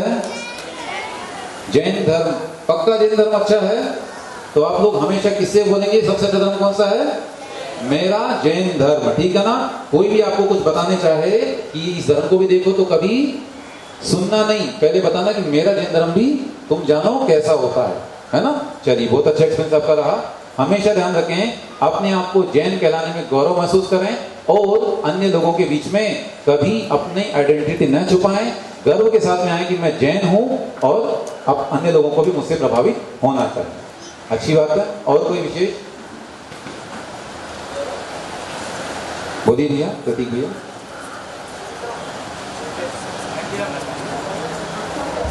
जय हिंद भैया। भैया जी, प्राय हम देखते हैं कि मूवीज में देखते हैं या फिर कोई सीरीज है या फिर नॉर्मल लाइफ में भी जो भी क्रियाएं हम करते हैं जैन धर्म से, लाइक पूजन करना, सामायिक करना, व्रत करना, तो एनवायरनमेंट ऐसा बना है कि हर किसी ने ये बता दिया कि सब ढोंग है। तो इसको हम कैसे अपनी मेंटलिटी में बिठाएं कि ढोंग नहीं है, ये सत्य है, या कैसे करना है, क्यों करना है, इसका आंसर। देखिए, एक तो इसमें समस्या ये है, ढोंग बताने वाले जो हैं वो अपना ढंग बताना शुरू कर देते हैं। उनको अपना कुछ एस्टेब्लिश करना है, इसलिए वो अपने को ढोंग बताएंगे। वो बताएं ना बताएं, हम लोग ही अपनी क्रियाओं को ढोंग बताने लगते हैं। इसको एक शब्द दिया गया, क्रियाकांड। एक ये वर्ड है, टर्म है, लोगों के दिमाग में बैठा हुआ है कि क्रियाकांड है ये सब। अभी उनको पूछिए क्रियाकांड वर्ड का मीनिंग क्या है, उस तक कोई गया क्या आज तक? नहीं गया ना। कर्मकांड या क्रियाकांड आप बोलते हैं, उसका कोई गया ही नहीं है कहीं। और एक, जैसे आपने अभी कहा कि सत्याप्रकाश ने खंडन किया है या उन्होंने खंडन किया है, ये बात मैंने सुनी, मतलब आपने सुनी क्या? मैंने उसको पढ़ने की कोशिश की। हाँ, ये हमारी थोड़ी सी बैकबोन, मतलब लेग पॉइंट है कि हमको जो है उसकी तह तक जाने का प्रयास करना चाहिए। अभी क्रियाकांड और ज्ञान कांड दो शब्द हैं। आज जो हम निश्चय व्यवहार की चर्चा करते हैं, वही चर्चा ये है। भगवत गीता में ये शब्द आया हुआ है, वहां पर इस कांड के दो भेद किए गए हैं, कर्म कांड और या कर्म योग और ज्ञान योग वहां पर कह दिया गया है। वही चीज है, कर्म और ज्ञान, ये दो अवस्थाएं जिसको हम सम्यक दर्शन, सम्यक ज्ञान, सम्यक चरित्र कहते हैं। ये तीन स्टेप हैं, हमें तीनों को भी इक्वल स्थान देना होगा। आपने जो कहा कि ये ढोंग लगता है, ये ढोंग नहीं है। अगर हम केवल श्रद्धान के लेवल पर कि बस हाँ ये सब अच्छा है ऐसा मान करके ही उसको और विश्वास मान दे रहे बस अच्छा है, उसको अप्लाई नहीं कर रहे जीवन में, तो उससे बेनिफिट होने वाला है क्या?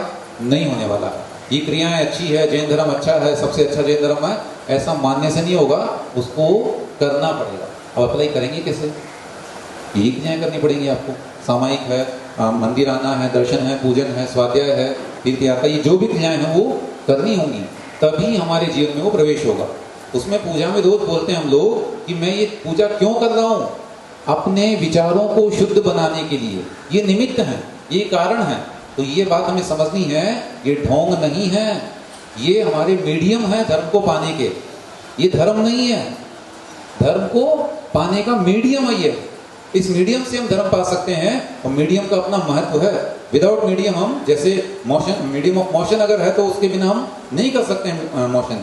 उसी प्रकार से ये धर्म का मीडियम है, इस मीडियम को हमें अपनाना होगा, तभी धर्म हमारे जीवन में आएगा, अदरवाइज नहीं आ पाएगा। न धर्मो धार्मिक बिना, धार्मिक व्यक्ति के बिना धर्म नहीं होगा। और धार्मिक और धर्मात्मा की परिभाषा हम लोगों ने बनाई है आजकल कि धार्मिक वो है जो धर्म करता है, ये क्रियाएं करता है। हमें धार्मिक बनना पड़ेगा, धर्मात्मा बाद में बनेंगे, पहले धार्मिक बनना पड़ेगा। एक एग्जांपल देता हूँ, पहले के जमाने में गुरुकुल परंपरा में क्या होता था, ये जितने भी पद्धति पढ़ने की वो रटवाई जाती थी। पहले आप शास्त्र रट लीजिए। एक बच्चे को गुरुकुल में जब भेजते थे 10 साल 11 साल में, उसमें अलग अलग लिखा हुआ है, 8 साल से 11 साल के बीच में जाता था, उसको 12 साल तक, अभी द्वादश वर्षीय पाठ्यक्रम आया ना गुरु जी की कल्पना में, वो 12 साल तक क्या करते थे? सिर्फ रटवाते थे। जो आचरण शास्त्र विधि है उसको कंठस्थ करना है, दैट्स इट। आपको कुछ नहीं करना, उसमें क्या है क्या नहीं है वो नहीं बताना है। उसके बाद उसका प्रयोग शुरू होता था। प्रयोगात्मक शिक्षा बाद में होती थी, पहले उसको रटवाया जाता था शास्त्रों को। तभी उनको न्याय, ज्योतिष, वेद, व्याकरण, साहित्य, तमाम तरह के शास्त्र कंठस्थ होते थे, और फिर वो बाद में उसको जीवन में अपनाता था, तो वो सब चीजें याद आती थी।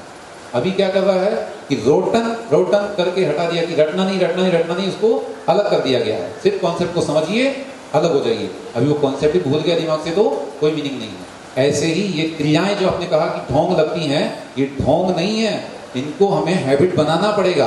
अभी 2 दिन पूर्व पूज्य महाराज साहब यहाँ आए थे, उन्होंने भी यही कहा कि आप लाइए।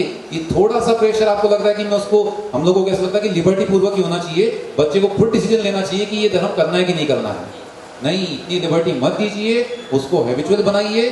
अदरवाइज आप नहीं बनाएंगे तो वो अधर्म उसको हैबिचुअल बना देगा, अधर्म की हैबिट उसमें पड़ेगी। हैबिट तो पड़ना पक्की है, ये शरीर में कोई ना कोई आदत तो जनरेट होनी ही है।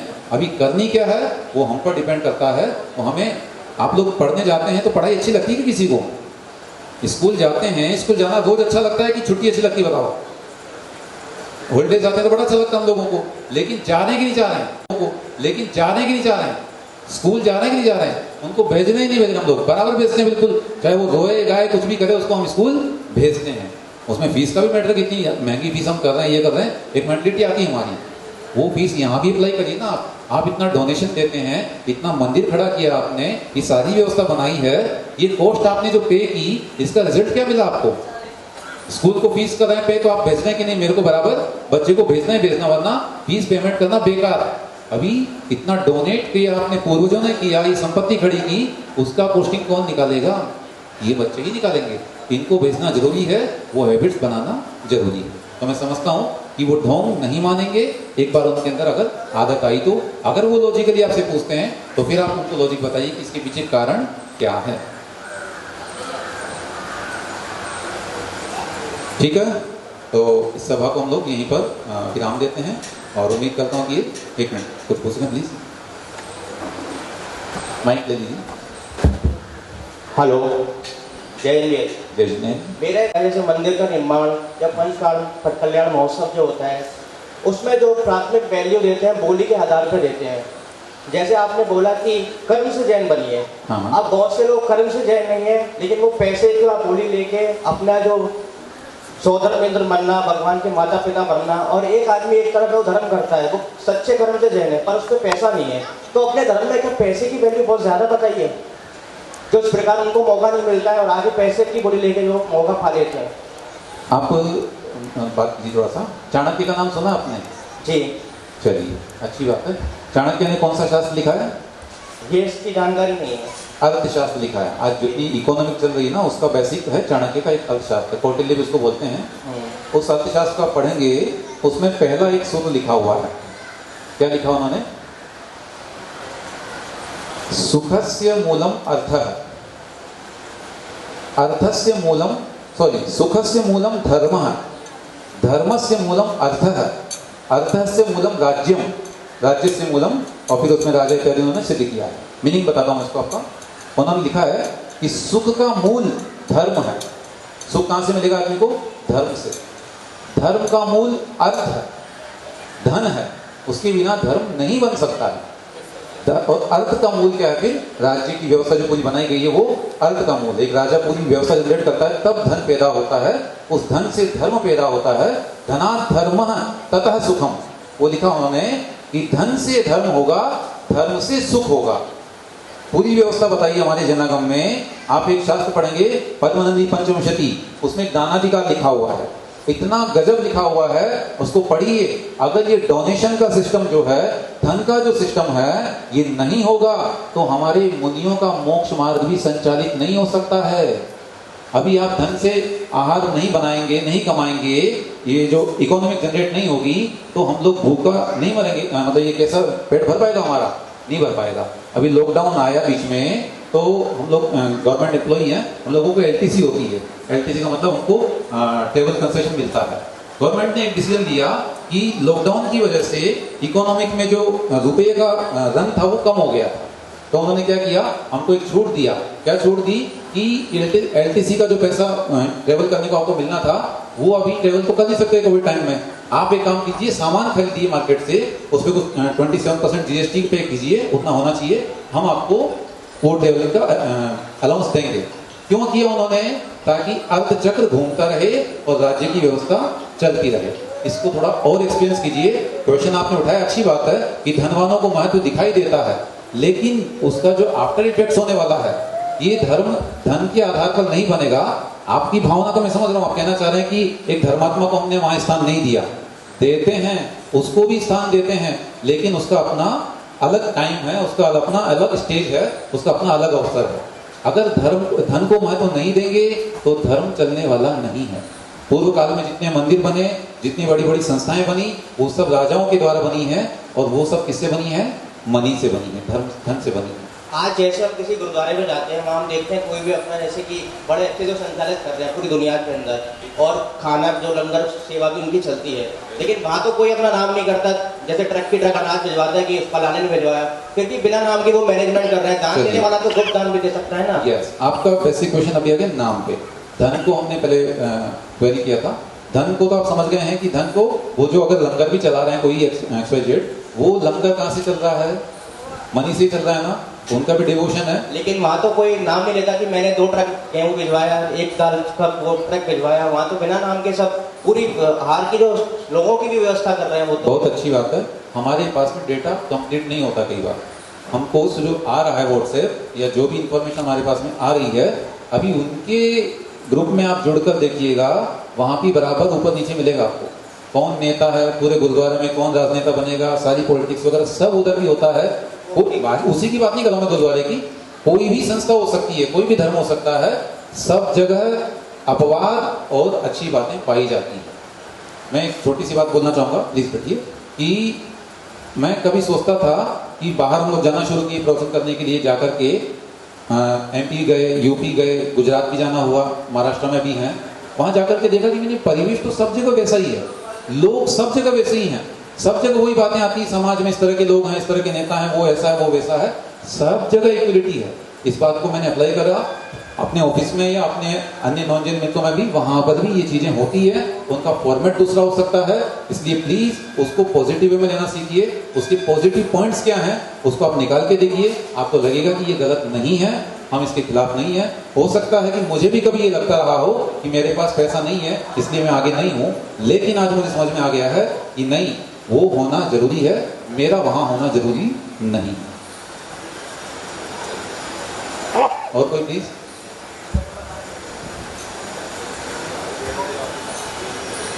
संक्षेप में रखें, समय अपना हो गया।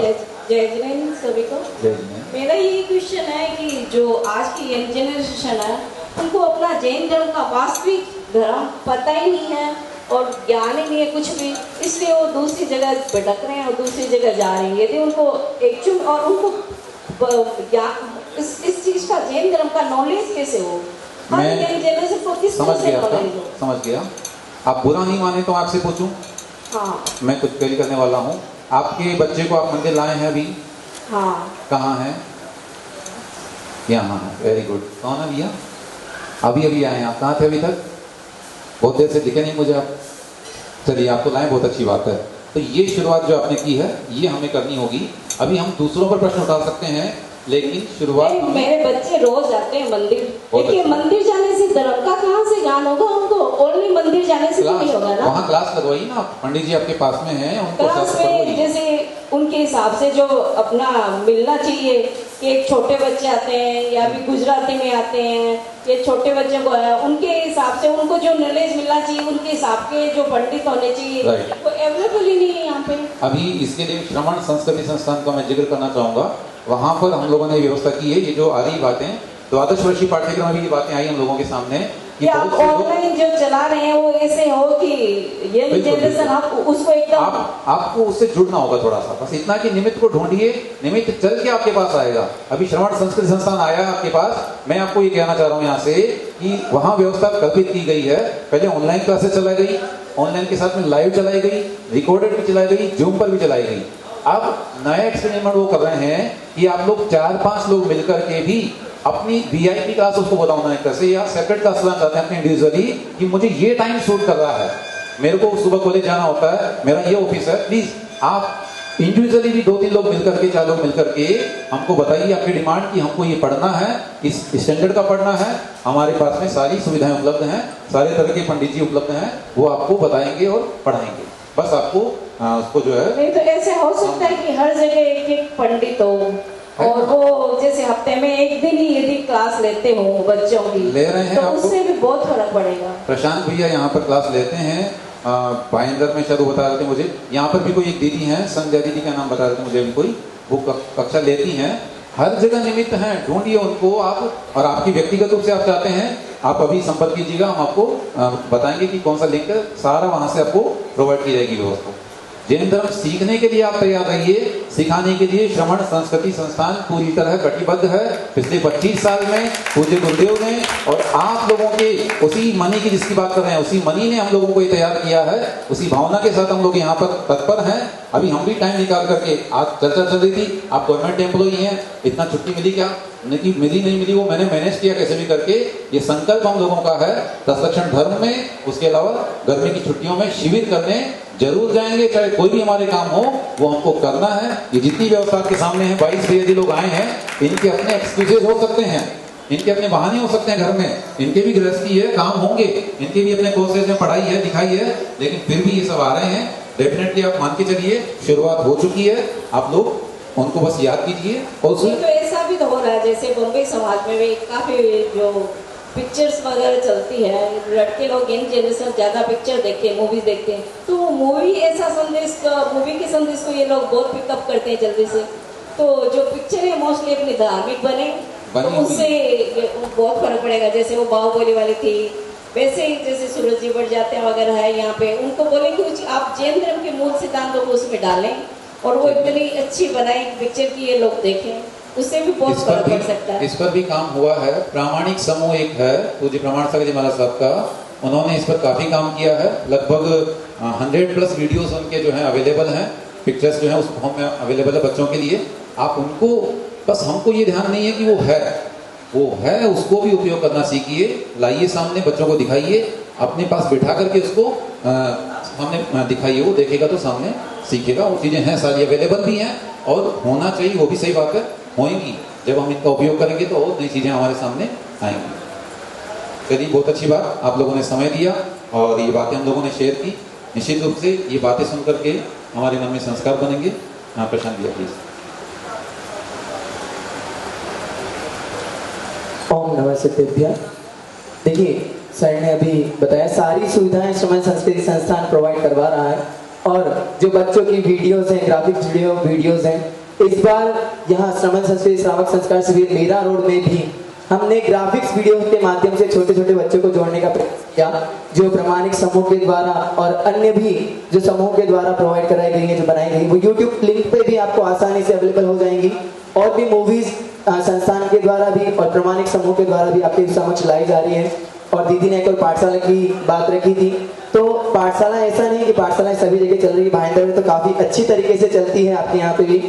और मलाड की पाठशाला, बल्ली की पाठशाला, दादर की पाठशाला, कांदीवली की पाठशाला, हमारे संस्थान के भैया लोग रहते हैं, कुछ मैं लेता हूँ, कुछ भैया लेते हैं। तो ऐसा नहीं है, मुंबई में भी पर्याप्त विद्वान अब सांगानेर संस्थान से और जो आगमोक्त विधि से समस्त बच्चों को, बड़ों को स्वाध्याय कराते हैं, वो अवेलेबल है। तो आप उनसे संपर्क करें, वो अपने आप आपके यहाँ पर जैसा समय अनुकूल होगा, हफ्ते में 1 बार 2 बार, संडे को, जिस भी समय आपको अनुकूलता हो, वो ट्रस्ट के माध्यम से उन्हें संपर्क करें, तो वो निश्चित रूप से आपको स्वाध्याय कराएंगे। आगे बस 10 मिनट और लेना चाहूंगा, और हमारे बीच प्रिंस भैया मौजूद हैं। प्रिंस भैया से निवेदन करूंगा कि वह एक छोटा सा स्पीच के माध्यम से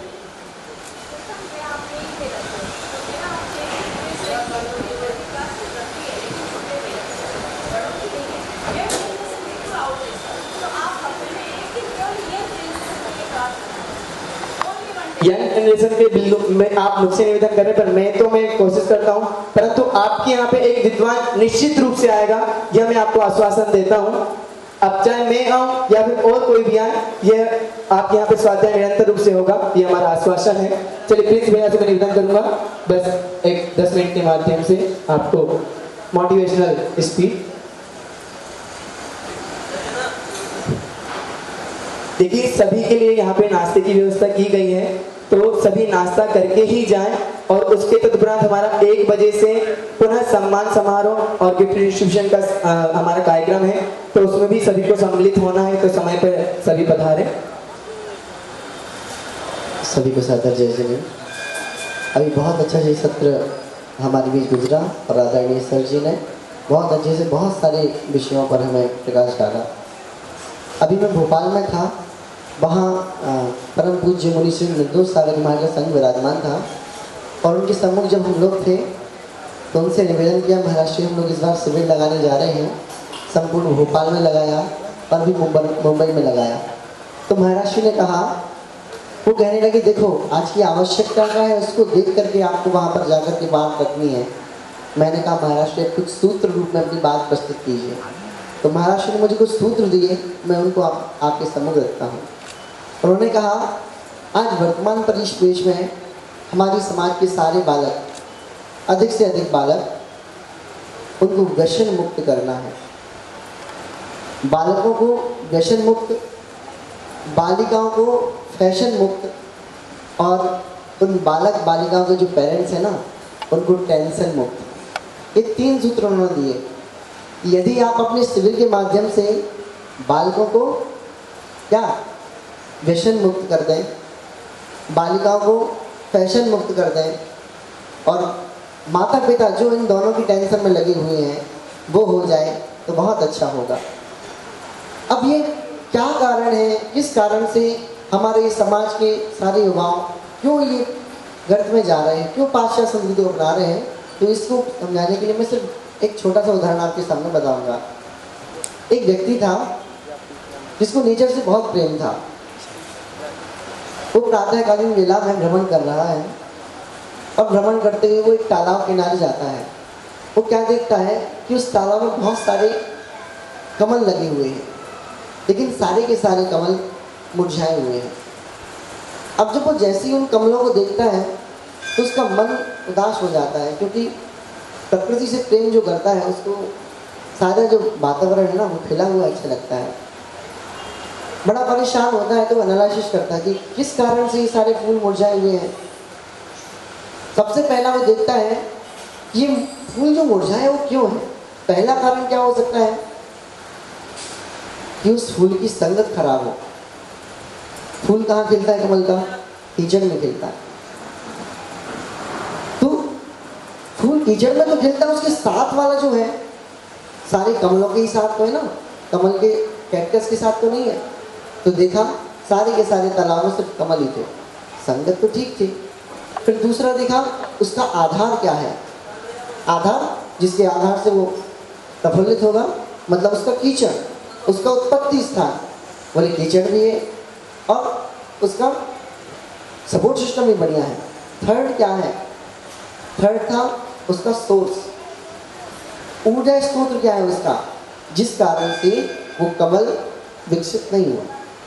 वो था सूर्य का प्रकाश, और अभी सूर्य उदय नहीं हुआ था, इस कारण से वो कमल जो है वो मुरझाया हुआ था। ये बात समझ में आई। पुनः जब सूर्य उदय हुआ तो क्या देखता है कि धीरे धीरे सारे कमल खिल रहे हैं, सारे के सारे कमल खिल गए, लेकिन फिर भी वो प्रसन्न नहीं हुआ। क्यों? क्योंकि उन सारे कमलों में से एक कमल जो था बिल्कुल सेंटर वाला वो अभी भी नहीं खिला था। कारण क्या था? अब आप देखना हमारी सोच, सारा का सारा खिला हुआ है, बस एक मुरझाया हुआ है, उसमें मन खिल। इसको परीक्षण किया गया एक स्कूल में, बोर्ड पे, वाइट बोर्ड पे एक मैम ने क्या किया, बोर्ड पे एक ब्लैक मार्कर से टिक किया और बच्चों से मुझे बताओ बच्चों तुमको इस वाइट बोर्ड पे क्या दिख रहा है। तो बच्चे क्या बोलते हैं कि मुझे वो ब्लैक मार्क दिख रहा है, क्योंकि सारा का सारा वो बोर्ड वाइट है, पर दिखा क्या? तो समझ रहे हैं ना कि हमको अच्छा बहुत कम दिखता है, जो बुराई होती है उसको जल्दी ऑब्जर्व करते हैं। ऐसे ही उसने भी किया। उसने क्या देखा कि सारे उस तालाब में एक कमल बस विकसित नहीं। अब उसने फिर से देखा, पहला क्या था? आधार। जो कमल मुरझाया हुआ है उसका आधार मतलब कीचड़, वो है कि नहीं? बराबर है। ऐसा नहीं कि उसको कीचड़ ना मिले, कीचड़ में ही है। दूसरा क्या देखा?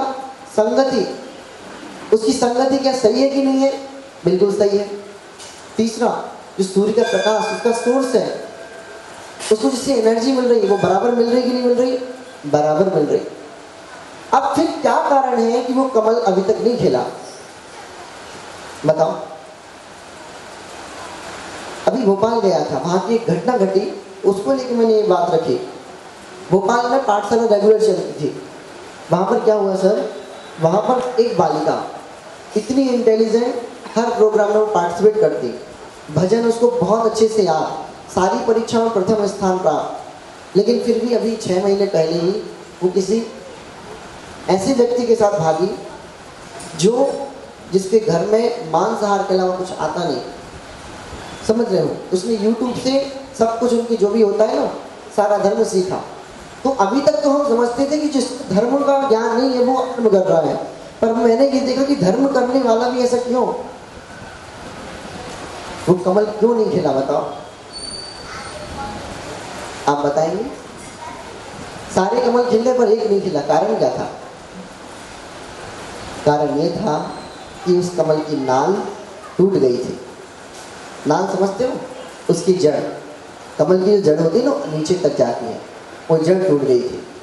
अब जड़ के टूटने से वो कमल खिल नहीं पाया।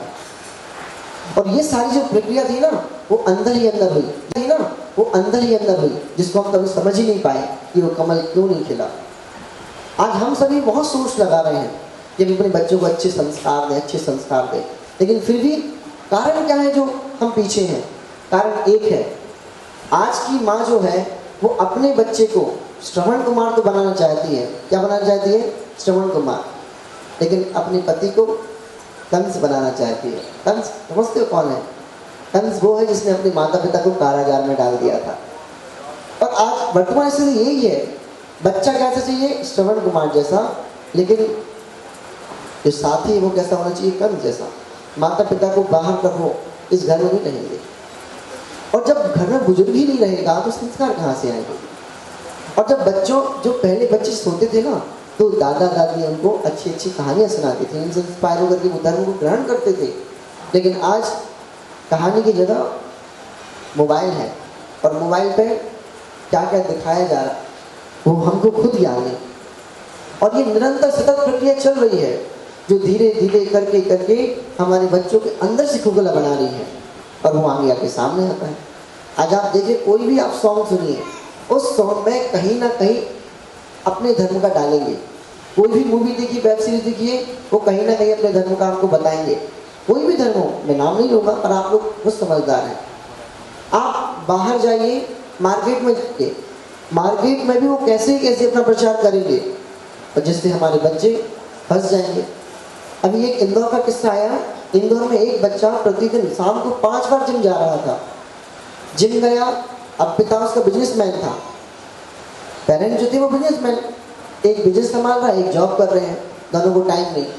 पता कि एक जिम क्या कर रहा है, तो देखा कि वो तो जिम के बहाने कहीं और ही जा रहे थे। तो आज ये हमारे बीच में हो रहा है, क्योंकि माता पिता को टाइम नहीं, और माता पिता के जो माता पिता है वो घर में नहीं। एकल परिवार की व्यवस्था सबसे ज़्यादा धर्म को नष्ट कर रही है। सामूहिक परिवार हो तो धर्म सुसज्जित रहेगा। और बच्चों को बचपन से ही संस्कार दो ना, बचपन से संस्कारित रहेंगे तो निश्चित ही धर्म को समझ पाएंगे। अब एक बात और मैं कहूँगा, यदि बच्चा बड़ा हो गया है, युवा हो गया है, और अब इस समय अगर आप कहो कि नहीं तुम धर्म करो, तो नहीं। मटका जब तक कच्चा है, घड़ा जब तक कच्चा है, जब तक उस पर हाथ मारो, जो भी मारो वो समझ जाएगा। पर एक बार घड़ा पकने के बाद उस पर हाथ मारोगे तो फूट जाएगा। इसीलिए बच्चों को संस्कारित करना है तो बचपन से ही शुरू करो। पाठशाला लगती है, उसमें भेजो। सिर्फ पाठशाला भेजने से नहीं, अपने घर का वातावरण ऐसा करो, है ना। एनालिसिस किया गया, आया कि जिस घर में माता पिता झगड़ालू हैं, जिस घर के माता पिता दोनों ही बिजनेस करते हैं, बाहर जाते हैं, उस घर के 80% बच्चे अपने धर्म से विमुख हैं और उनका जीवन नरकों से भी बुरा व्यतीत हो रहा है।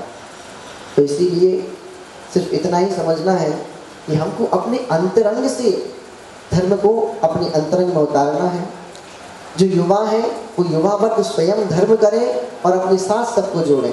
आज सांगानेर संस्थान से कम 500 से अधिक विद्वान निकल गए हैं। वे स्वयं तो अच्छे हैं ही, है ना। 3 प्रकार के मानव की मैं डेफिनेशन आपको यहाँ पर बताऊंगा।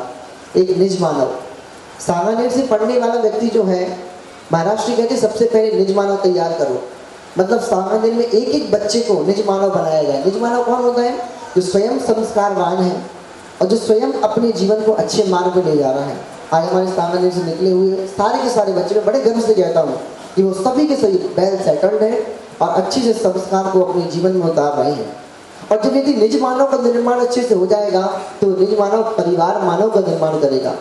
और वो व्यक्ति जो सांगानेर से निकला है और अच्छे से उसने संस्कार ग्रहण किए हैं अथवा अन्य कई स्रोत से भी संस्कार ग्रहण किए हैं, तो वो स्वयं संस्कारवान हो गए, अपने परिवार को भी संस्कारवान करेगा। और सोचो, यदि एक परिवार संस्कारवान हो गया तो उसके साथ सारी समाज संस्कारवान हो जाएगी। संस्कार धार्मिक समाज हो जाएगी। और यदि एक समाज अच्छी हो गई तो सारा का सारा देश संस्कार के पथ पर निकल जाएगा। और यदि देश संस्कारवान हो गया तो राष्ट्र संस्कारवान हो गया। ऐसी ही सोच आचार्य भगवान श्री विद्यासागर जी महाराज की है।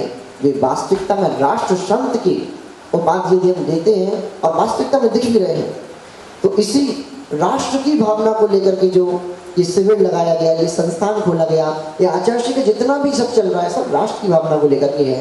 ये युवाओं को प्रेरित करना भी एक राष्ट्र को संबोधन है, क्योंकि ये युवा ही राष्ट्र को संभालने वाले हैं।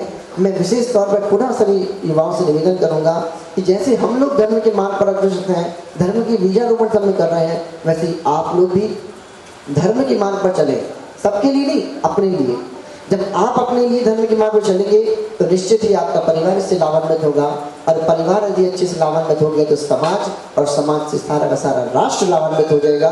बस ऐसे ही हम सभी की भावना है। समय चूंकि पूरा हो गया है तो मैं निवेदन करूंगा आप सभी अपने स्थान पर खड़े होकर के, और सभी अपने स्थान पर खड़े हो जाएं और इस पर शरण करेंगे। बोधि समाधि परिणाम शुद्धि स्वात्मोपलब्धि शिव शौक सिद्धि चिंतामणि चिंतित वस्तु धान्य वामन्य मानस्त ममस्तु देवी।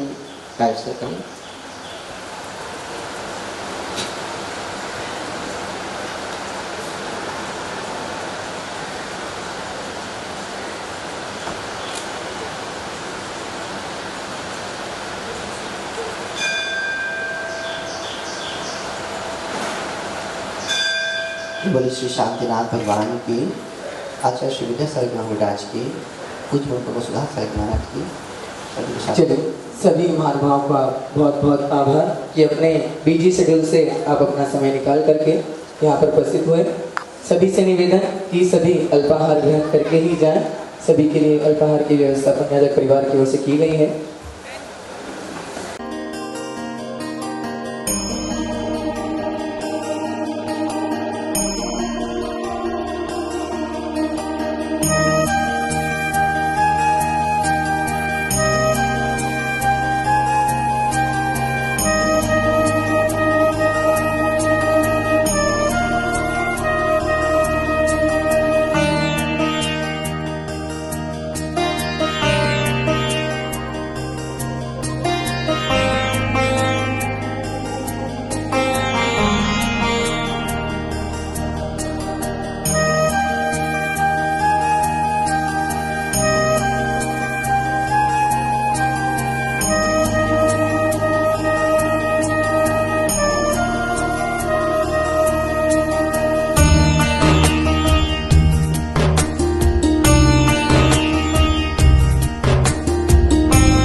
महामुनिराज की जय।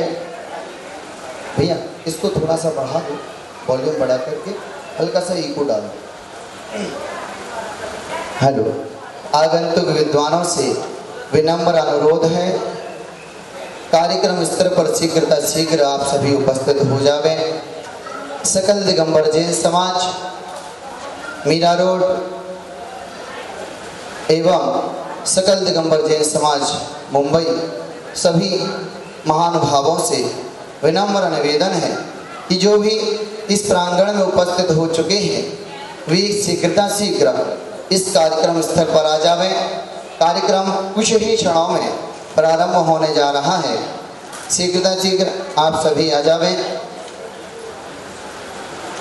अनुरोध करते हैं वे अपने अग्रिम क्रम में आकर के विराजमान होवे। डॉक्टर रुचि जैन,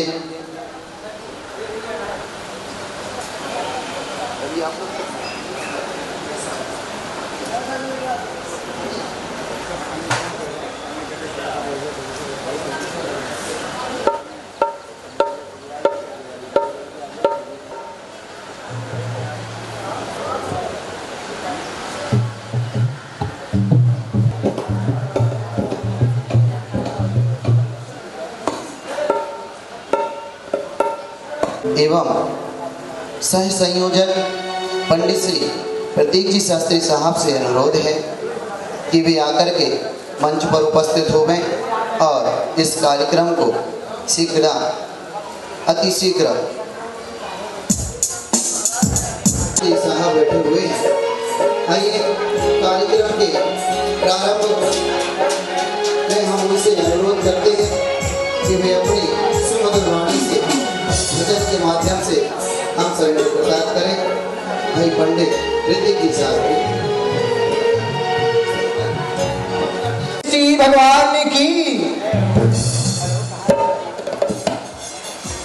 आदिम तीर्थंकर श्री 1000 आदिनाथ भगवान की सभी मीठी मीठी तालियों का साथ देंगे। तेरे चरणों के काबिल अगर हम नहीं, तेरे चरणों के काबिल अगर हम नहीं, मुझको काबिल बनाना तेरा काम है। तेरे चरणों के काबिल अगर हम नहीं, तेरे चरणों के काबिल अगर हम नहीं, मुझको काबिल बनाना तेरा काम है। तेरे चरणों के काबिल अगर हम नहीं, तेरे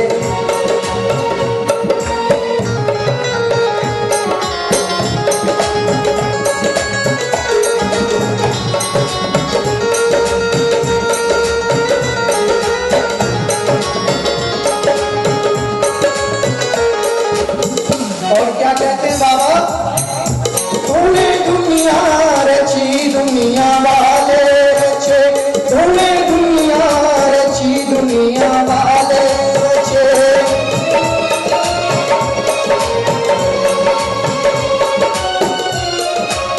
और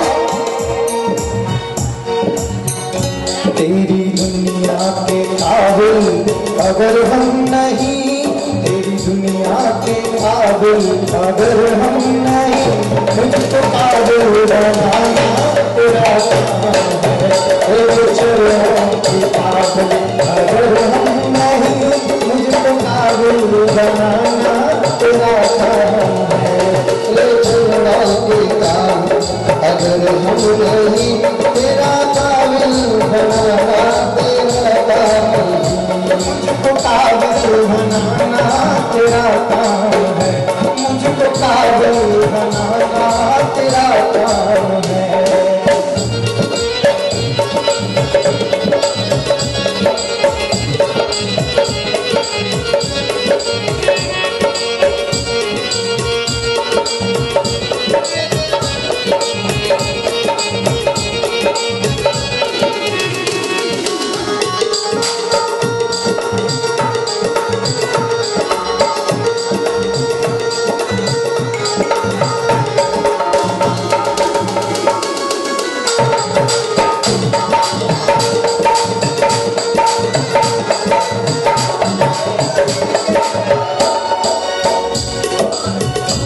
वो पानी बिन पानी के नाव दे रहा है, बिन पानी के नाव दे रहा है, वो नसीबों से ज्यादा दे रहा है। बिन पानी के नाव दे रहा है, वो नसीबों से ज्यादा दे रहा है। बिन पानी के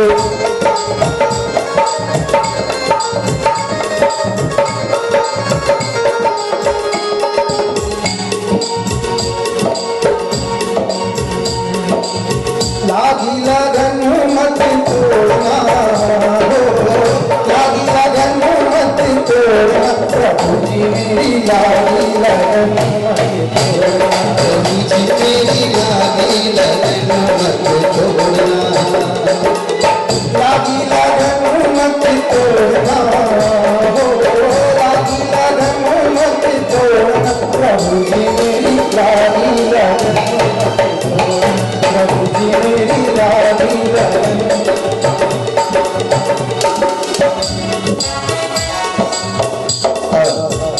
हमारे आगंतुक विद्वानों में एक और ऐसे विद्वान हैं जिनके कंठ में सरस्वती विराजमान है और उनकी वाणी बड़ी ही प्यारी है। आइए ऐसे विद्वान को भी हम आमंत्रित करते हैं, पंडित श्री प्रिंस जी शास्त्री साहब, वो भी मंच पर आए और अपनी आवाज के माध्यम से हम सभी को मुक्त करें। पंडित श्री प्रिंस जी शास्त्री साहब।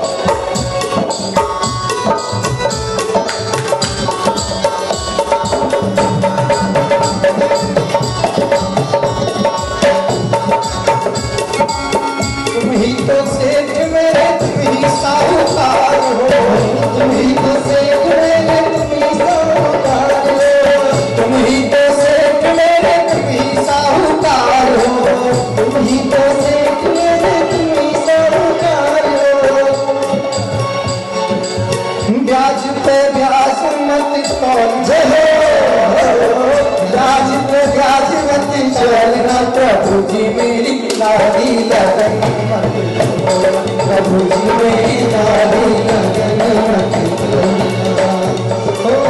हाथ पकड़ मत छोड़ना, हाथ पकड़ मत छोड़ना, प्रभु जी मेरी लाडी लगन मत तोड़ना, प्रभु जी मेरी लाडी लगन मत तोड़ना। देखिए हमारे बीच में आज के विशिष्ट अतिथि आदरणीय श्री दिलीप जी घेवाड़ी साहब, टाउन प्लानर मीरा रोड के हमारे बीच में उपस्थित हो चुके हैं और कुछ ही क्षणों में वो हमारे इस सभा में विराजमान होंगे।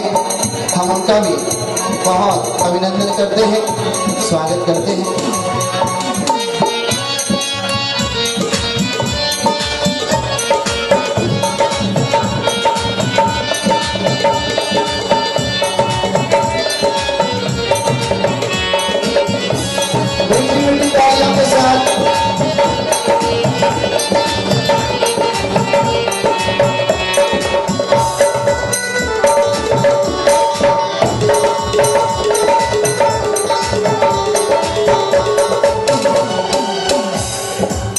तुम्हारे भरोसे मेरी नैया सवारी, तुम्हारे भरोसे मेरी नैया सवारी, तुम्हारे भरोसे मैंने नैया सवारी, तुम्हारे भरोसे मैंने नैया सवारी। बीच भंवर मत छोड़ना, बीच भंवर मत छोड़ना, प्रभु जी मेरी लाडी लगन मत तोड़ना, प्रभु जी मेरी लाडी लगन मत तोड़ना।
हमारे बीच में आदरणीय श्री दिलीप जी घेवाड़ी साहब, टाउन ज्वेलर मीरा रोड के हमारे बीच में उपस्थित